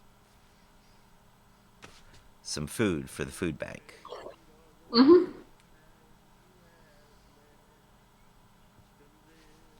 The other thing that could be done is organizing the food drive, but also getting businesses that we already interact with to participate. Yes. And getting them to set up a box for donations like that. And putting it together. Yes.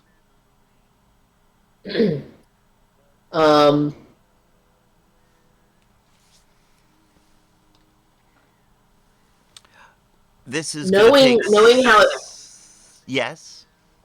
Just say knowing how it usually functions. The other thing to do is to specifically do this in the summer. Yeah. I mean, I have some ideas for some other get-togethers. Mm-hmm. I have an idea for something for the spring and something for the fall that would be more of people from out of town might actually want to come to. Mm-hmm. Which would be a drive of the Blue Ridge Parkway. Mm-hmm. You know, you catch it in spring, when everything's just starting to bud up, and you catch it again in fall when the leaves are turning. Mm-hmm. And we could do it as a group, you know, and have and maybe even at some point hike, you know, during one of those sorts of events, hike to Humpback Rock. Mm-hmm. Do the Humpback Rock hike. Mm-hmm. Because that would be fun. I'd enjoy that. Mm-hmm. I look at that short version of the Humpback Rock hike and think, that's only 90 degrees. I could do that.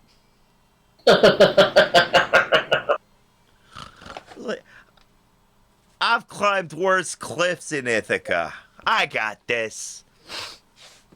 Says the nearly 50-year-old person as they fall off the edge of Humpback Rock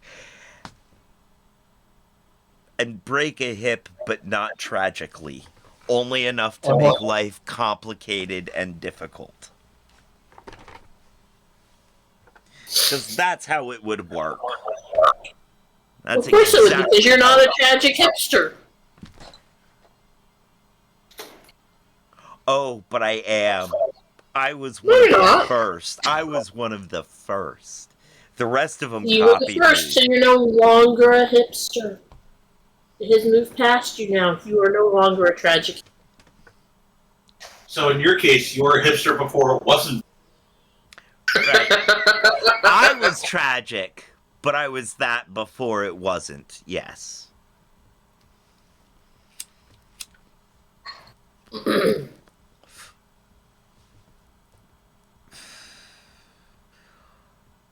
it was really hard for me to watch everybody adopt my style like anywhere between 6 to 8 years behind me. As much as like 10 years behind me down here in Virginia, back here. You know. But when I was when I was living in more populated places that were a little more, I could do something one season, and by the next season I'd see it all over the place.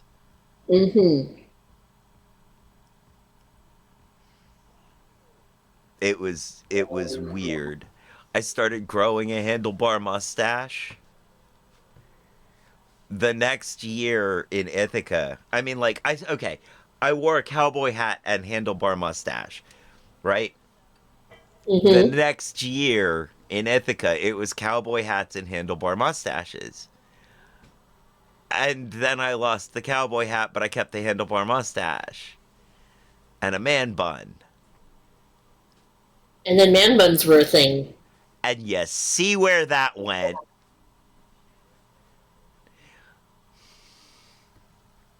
So yes, world, I am so sorry for man buns. I apologize for handlebar mustaches and man buns. No. It is not your fault. Black Rock is so much better than Humpback Rock. I don't know. I don't think I know the Black Rock hike. They were a hipster in 1994 during the grunge era. Yeah.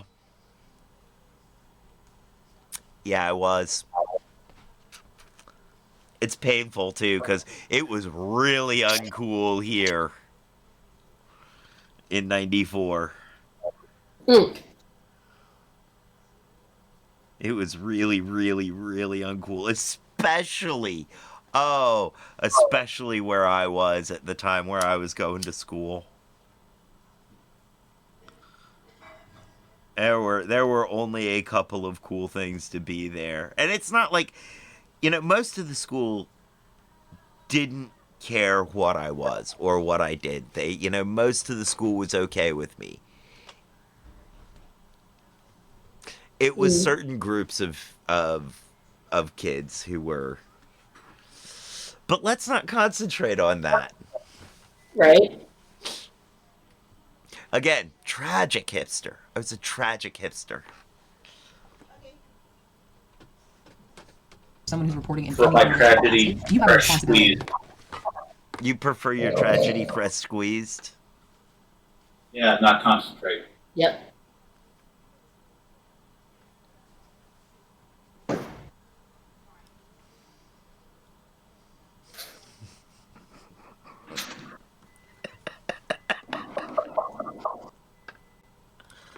The right does not care about that. They will spread lies. They won't go back to debunk it. They won't say that I was wrong. And they'll treat it like, well, it's up to you to debunk it. Which, I mean, to a certain extent, yes, but also, that's gross.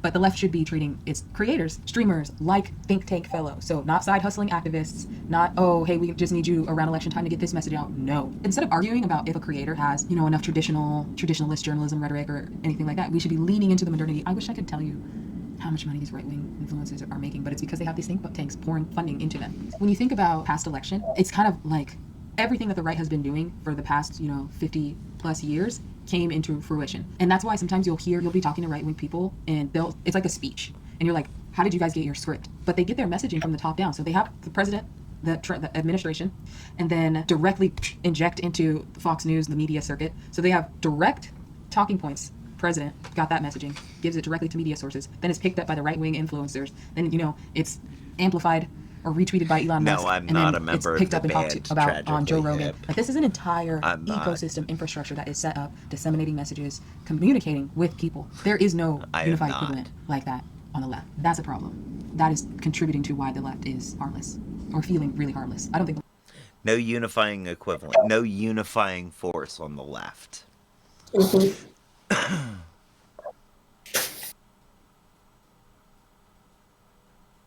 Oh no, we have a caffeinated and sugar bombed cat.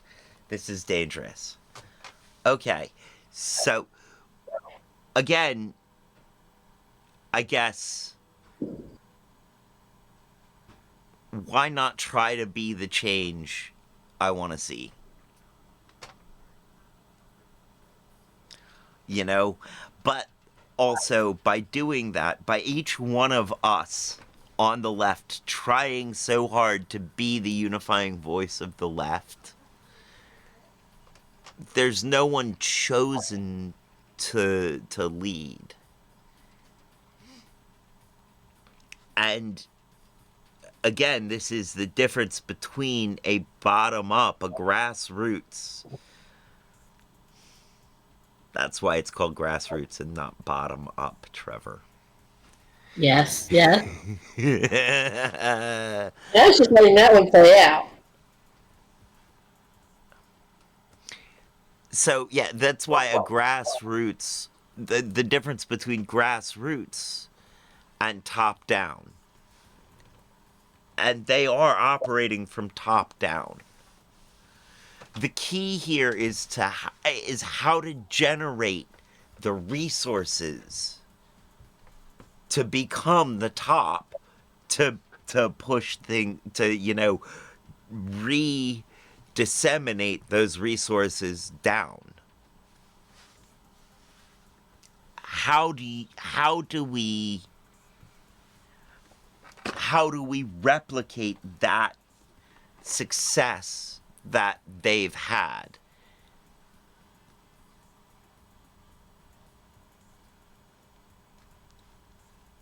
And I think it is about a cohesive message.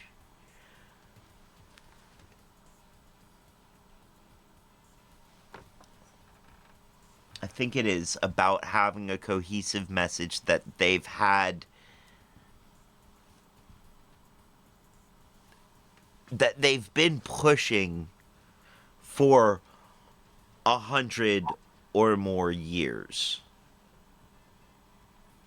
The message has been, I mean, the message has been there since the beginning of the country, at least, if not before.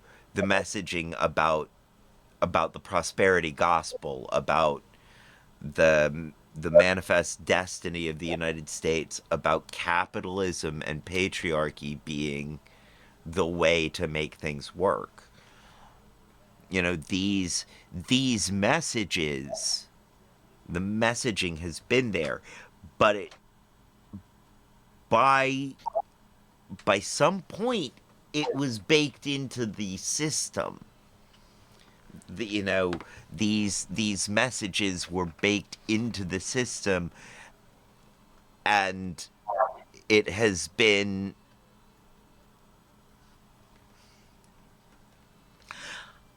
and I don't want to continuously blame Lutherans for everything. Mm-hmm. So it's baked into the system, and it hasn't been until the system started cracking under its own weight that we, those of us outside of the system, have had a chance to struggle for some form of equality. That room for that alternative message that we have been trying to spread. And now they've had hundreds, if not thousands of years to perfect their messaging around patriarchy and capitalism. And they have its tradition argument on their side. It's just the natural order of things. It's just, this is the way it's always been done, so this is the way it must be done. And those three arguments are spurious. They are invalid arguments. Do not be fooled by them. Those 3 arguments are wrong. Yeah, maybe it has always been done this way, but the reason it happened this way isn't because it's naturally this way. Honestly, I think it happened this way because greedy people wanted more. And that's just sort of the way it's been in human nature the entire time. Now, that is not right. And I think a lot of the rest of humanity has quite often stood up against that. You know, that tradition, history, just because it's always been done this way doesn't make it right. And what we're seeing, why we're seeing that truth so starkly now, is because our world is burning around us. Literally. Our world is burning around us. Fires, hurricanes, and times level stuff, right? Because we have extracted so much from the world. And, you know, socially and politically, our world is burning around us because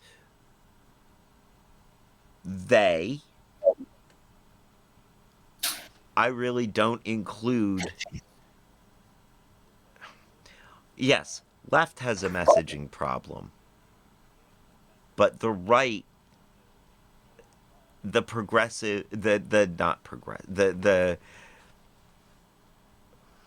conservative, reactionary right, the moral majority, the religious right, all of these names for it that have been used, that side of things, not just in American history, but back throughout history, the desire to maintain the status quo the way it is, the people on top who are on top, the people on the bottom, that is extractive. And it has been so extractive that it has destroyed our social structures, our ability to interact with each other, to be in community with each other, because it has required each of us to try to dominate the rest of us. If you're not trying to dominate and take, then this world, the status quo as it is, has no real use for you. You are to be used up as labor and thrown out. And that's...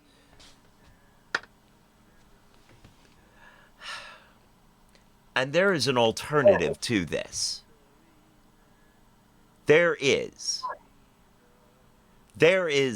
enough in the world for all of us to be taken care of. All of us to be able to put our labor towards what we want to do.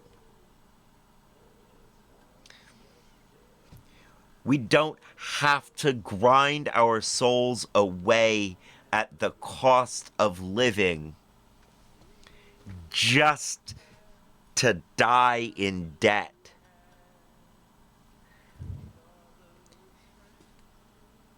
That is not... This isn't necessary. No. We can do better.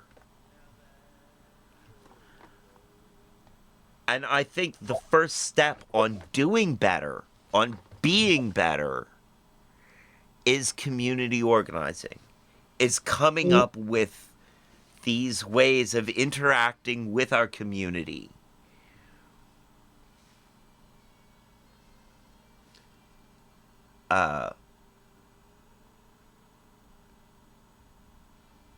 We're also more aware of those global weather and geological events. Yes. Mm-hmm. Christofascism. Very much. Oh, that's beautiful. Traditions is peer pressure from dead people, and if you have to keep screaming that something is the natural order in an effort to make it so, then it isn't very natural, is it? Good ones, Cat. Good ones. I'm just saying, I don't yet have a cohesive message around community organizing and how we're going to do this redistribution of resources. But I know it's possible.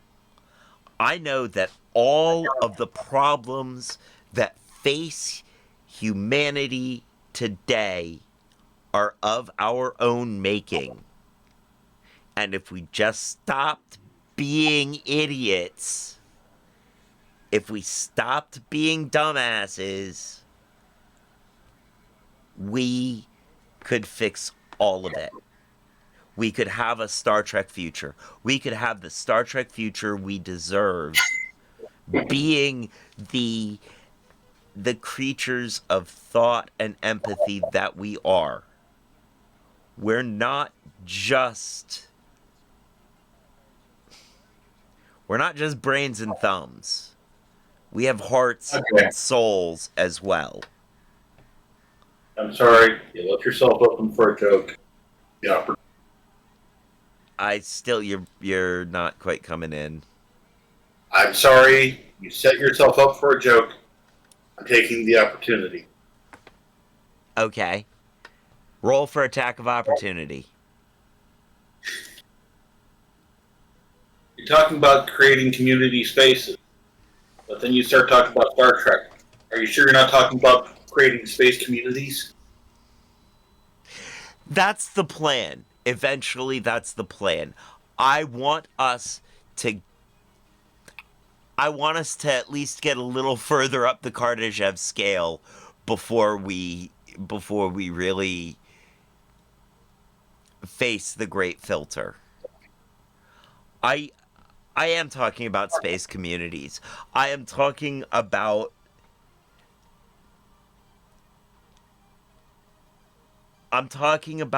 beating the great filter. I'm talking about not going extinct as a species. Wow. Dyslexia even goes to speech, to the middle of a word in speech. When our sun goes pop, I believe that we as a species can still exist. We could be populating somewhere far enough away to not get destroyed by it, to continue on. I believe. Want us to live on unfiltered? What? You want us to live on unfiltered? Yes. Like I like my apple juice, apple cider, and apple cider vinegar. I like my humanity. Unfiltered. Yeah. No, I really do think we have the ability to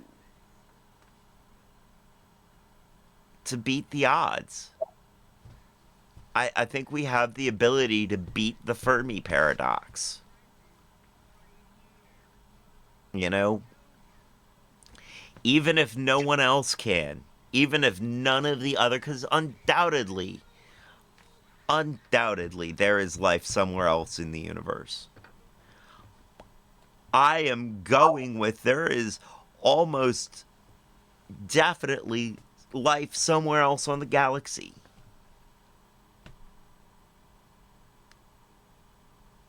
But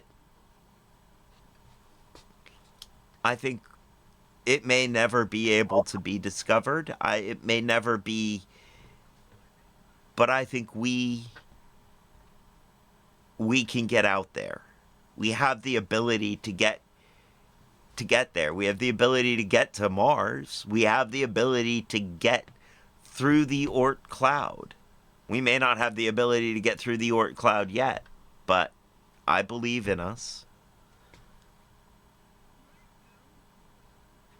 I believe in, given time, given a goal, we as a species can accomplish anything.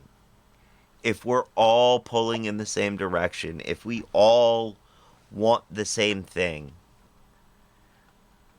we could do it.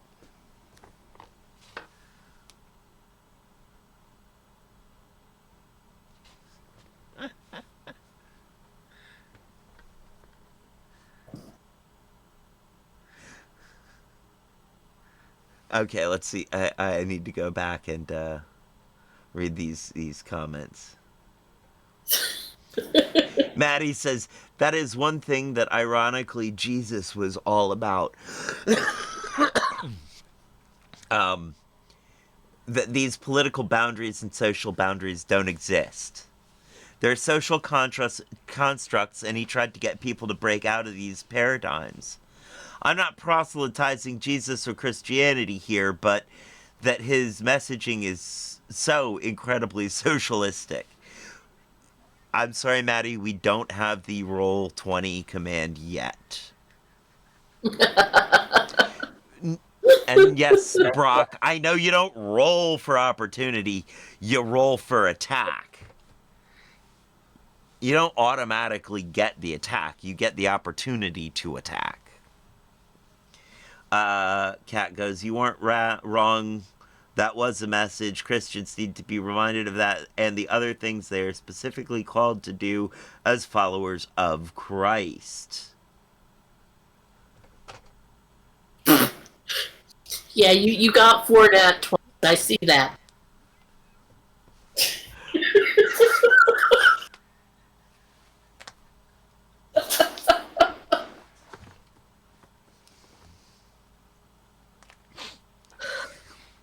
True genius is thinking outside the box. Oh. Wah, wah, wah, wah, wah, wah, wah, wah. There's a nat 1 just to even it out a little. Great, so you're leaving the other 3 nat 1s from my 3 D20s that are sitting here.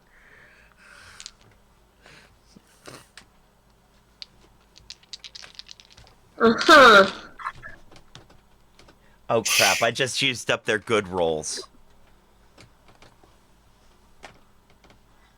A 15, a 13, and a 19. Oh gosh, I hope we don't have any combat this session. Otherwise, we're screwed.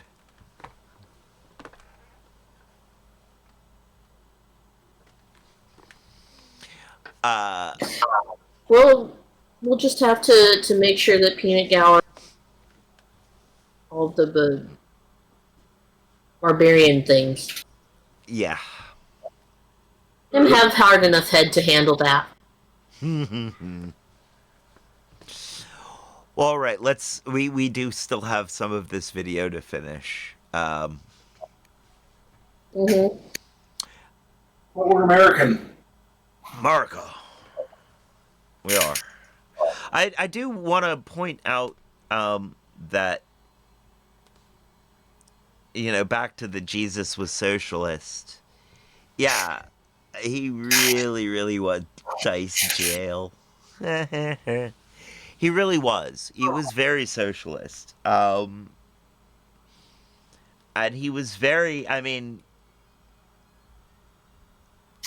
he was humble, he was socialist, he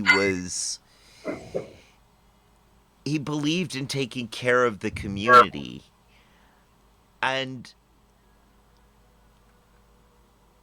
that spirit of humility, poverty, and by poverty I mean giving up everything you can for the community.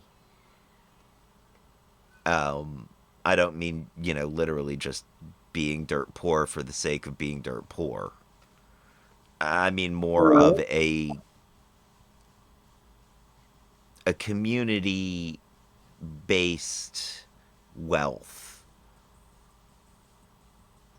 You know, like if there was this game that you went around the board and there were spots where you could pick up a card, and one of those decks of cards was a reward, but it could go to anybody in the community, and it was this little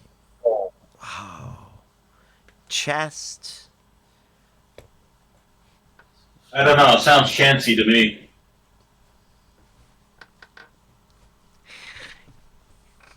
But yeah, you get a community, a commonwealth, a common good. I believe it is the government's job to. Something really funny. I believe it's the government's job to provide for the common good. It's the community's job to provide for the commonwealth.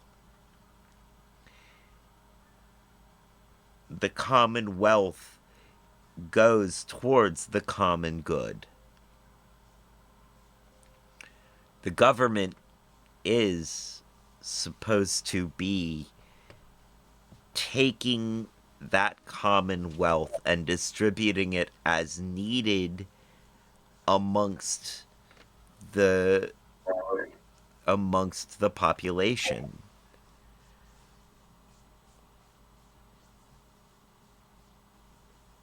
Why does any one of us need any more than any other of us? I mean, there are jobs that should get compensated more. Mm-hmm. You know, trash collectors, plumbers, people who deal with the waste. They should. I mean, it's not a job that's necessarily pleasant. No one wants to do it. If it doesn't get done, then everybody suffers. So there's a reason to reward the people who choose to do that job.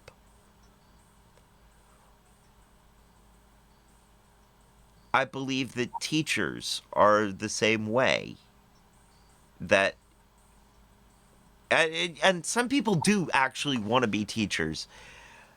I'm going to read that in a second, but that looks like that's going to be hilarious. Teachers, some people do want to be teachers. Mm-hmm.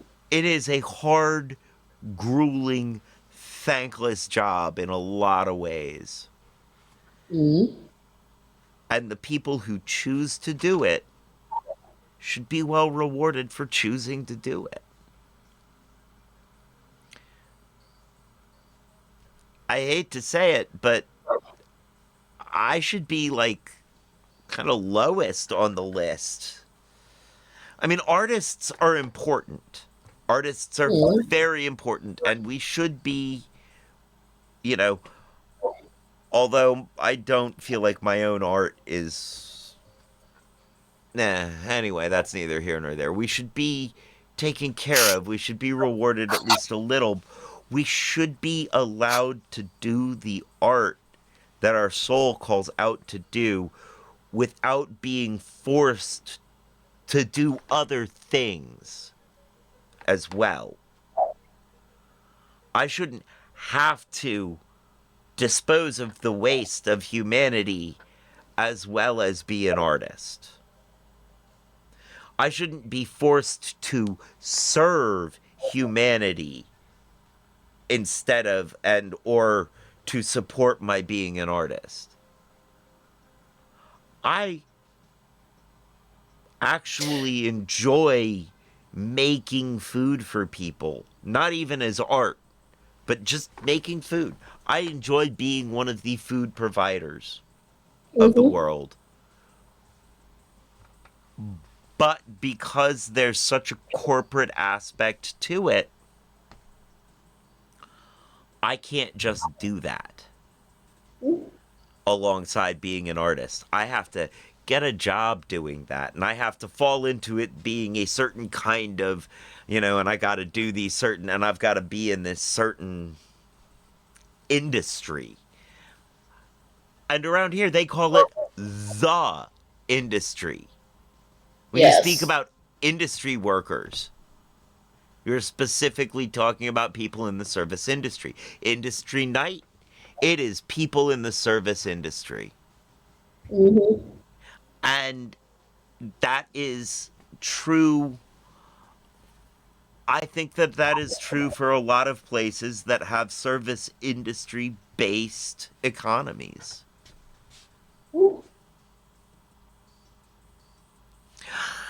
Okay, pause reading the joke. Yes. Or not joke, but the funny thing. I'm sorry, Kat, Yes. I didn't mean to cut you off. You're fine. Go for it. So Charles Sheldon, the guy who coined "What Would Jesus Do," was a self-described Christian socialist, pro-civil rights and feminist, who kept calling out inequalities and slum landlords and people who were all performative. His stuff was wild, and even now, but all of what is stripped out, all of that is stripped out to just flatline his message to cheap, tawdry bracelets and shut down the very issues he was calling out. Okay, that is crazy. That is... I like him. Charles Sheldon. I want to interview him. I want to interview Charles Sheldon. I think we're going to have to find some...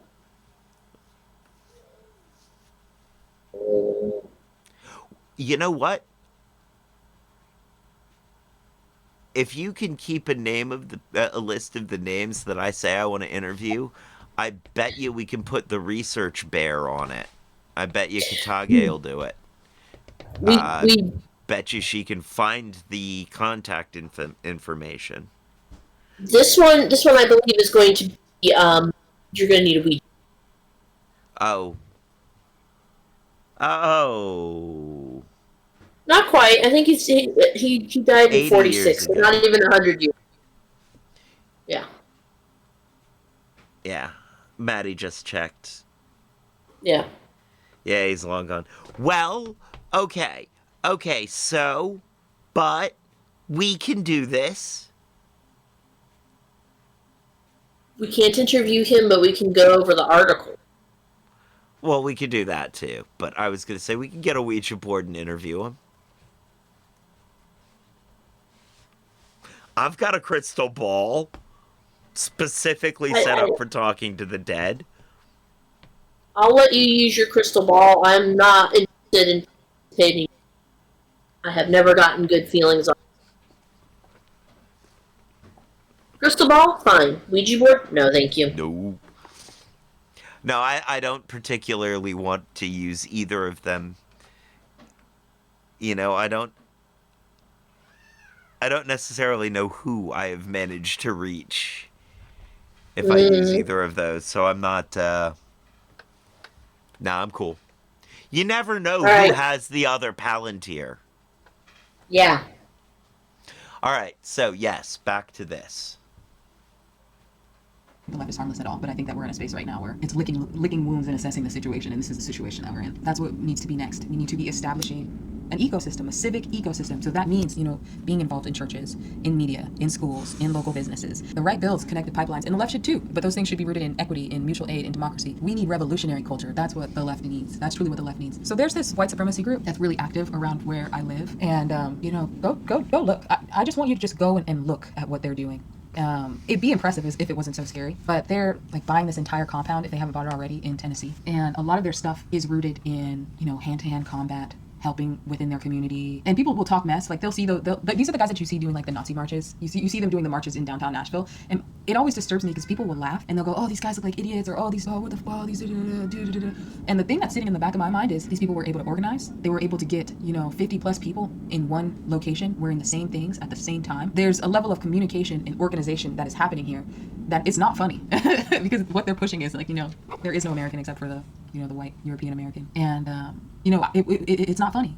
That's a scary level of organization. Whether you feel like it's these guys are joking or not, it's very scary because I don't see the left assimilating like that regularly. I don't see that. I don't see them building compounds. Granted, it's not even a thought process. Okay, well, hold on. You take a step back and you're like, oh snap, this is actually kind of scary. So go look at their website.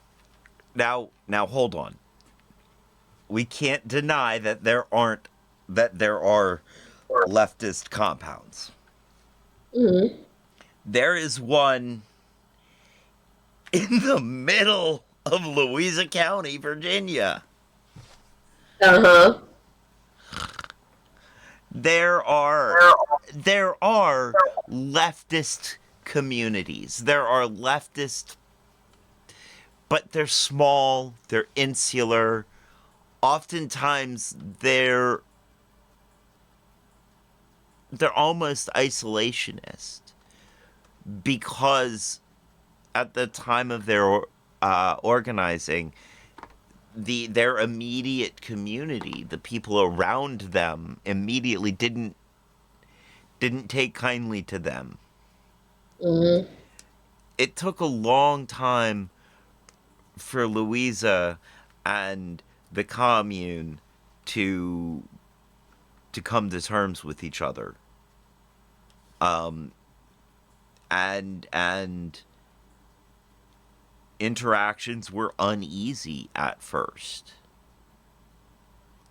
But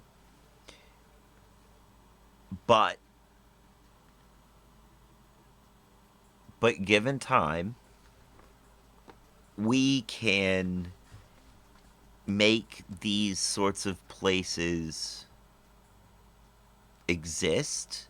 We can make them not so scary for those around them. We can make it we can promote the ideas of equality and community as being the natural order of things. Mm-hmm. We can promote these ideas of social fairness as being traditional, what works. The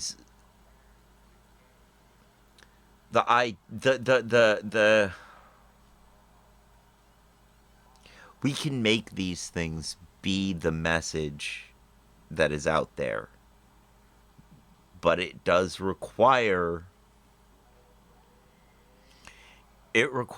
organizing. It requires intent. It requires people trying and then reaching out and letting other people know what's working and what isn't.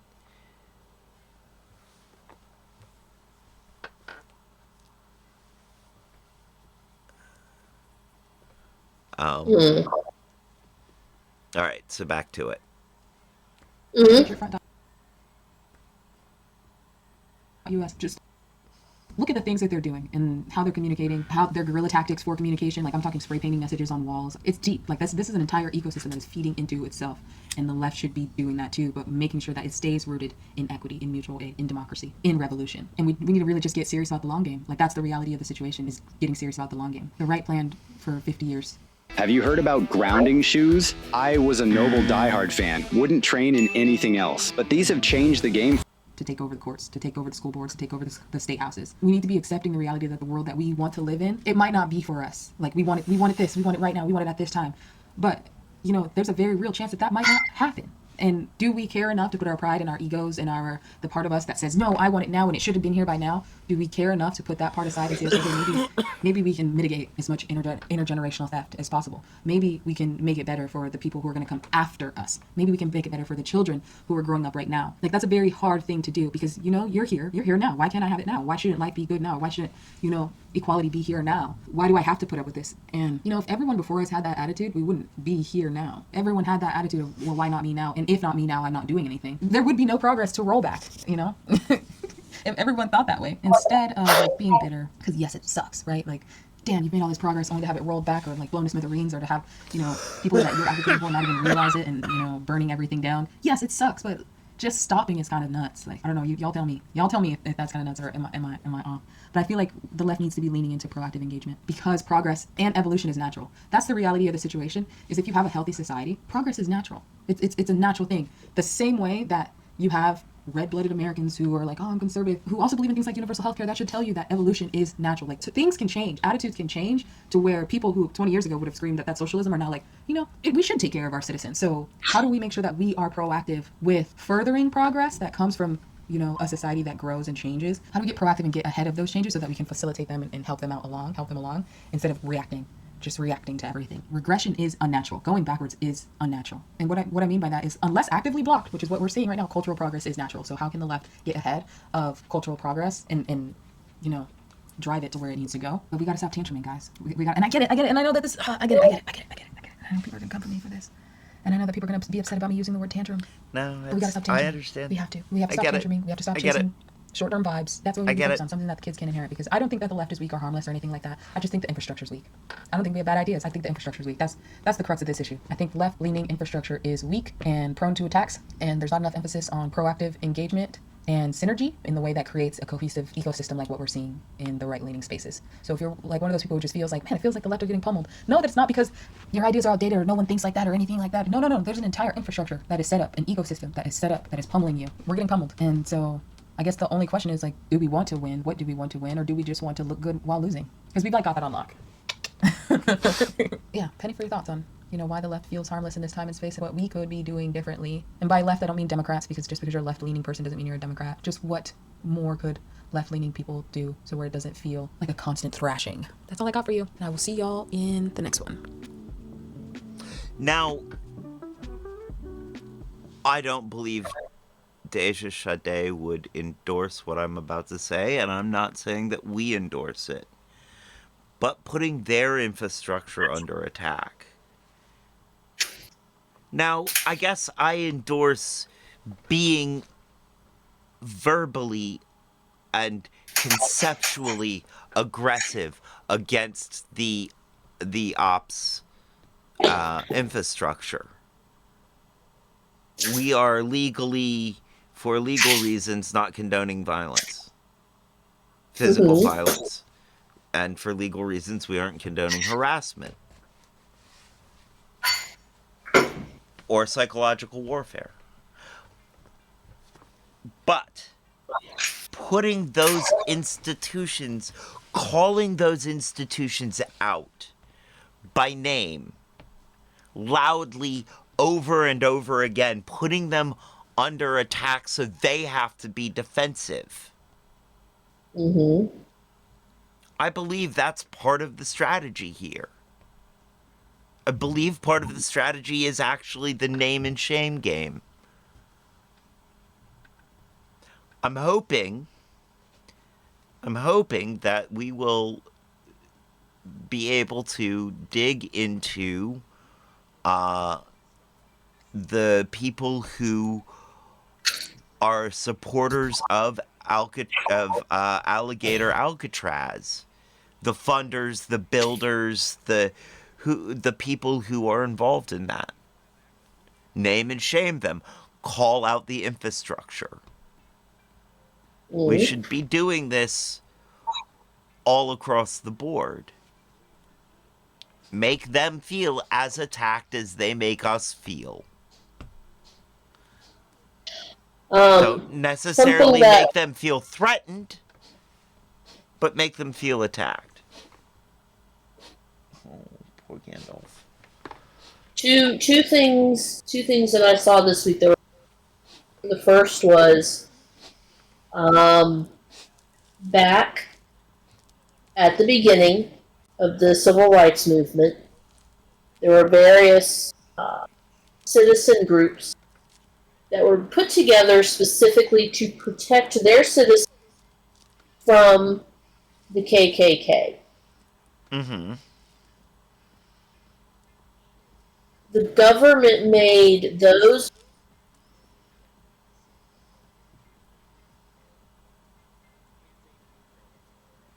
but we still have the other one that they were functioning now. Made those what? Disband. Made them so Disband. that you could not be part of that group without facing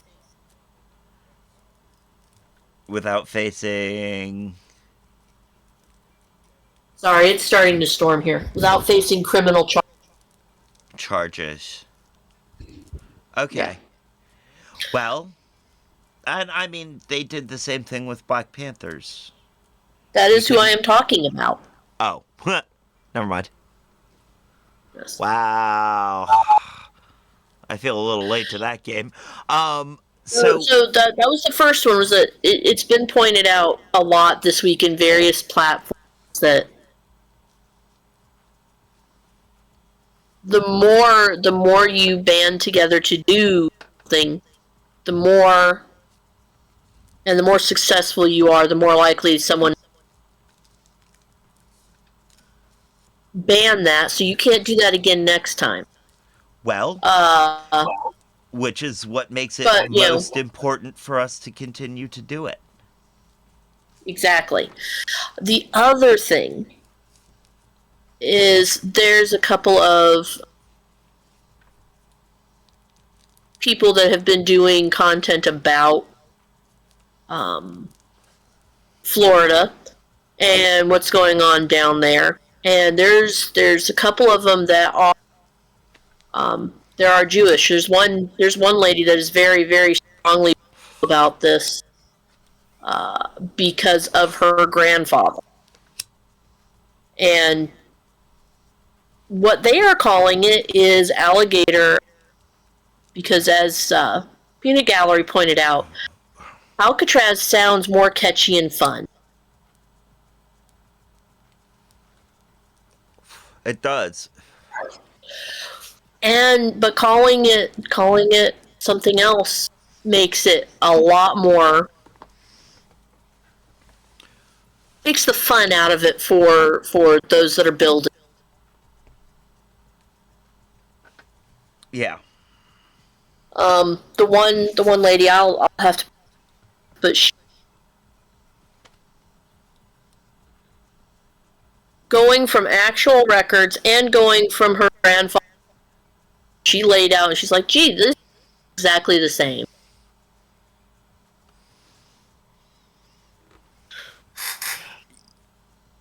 I missed most of that. You fell out. Yeah, you dropped out for most of that. I'm thinking we should wrap it up. Because I fear that the dropping out is going to get worse. I think it is. I'm starting to see Twitch glitch on me. Yes, so thank you guys very much for being here. And we will continue this discussion again soon. Mm-hmm. We will have the brainstorming sessions. But you do see where I'm going with this. So, Thank you guys for being here. Thank you, Kat. Thank you, Peanut Gallery. We are gonna go ahead and call it in here. We're gonna go ahead and call it in here, friends. Thank you for joining us. Thank you, Darth Dragonis. Thank you, Maddie Holmes. Thank you, Chris into 386. And that's everybody. Stick around for the raid, and now is the time on the show when I say, as they say around here, 2 up, 2 down. VA, double deuces. We're out, y'all.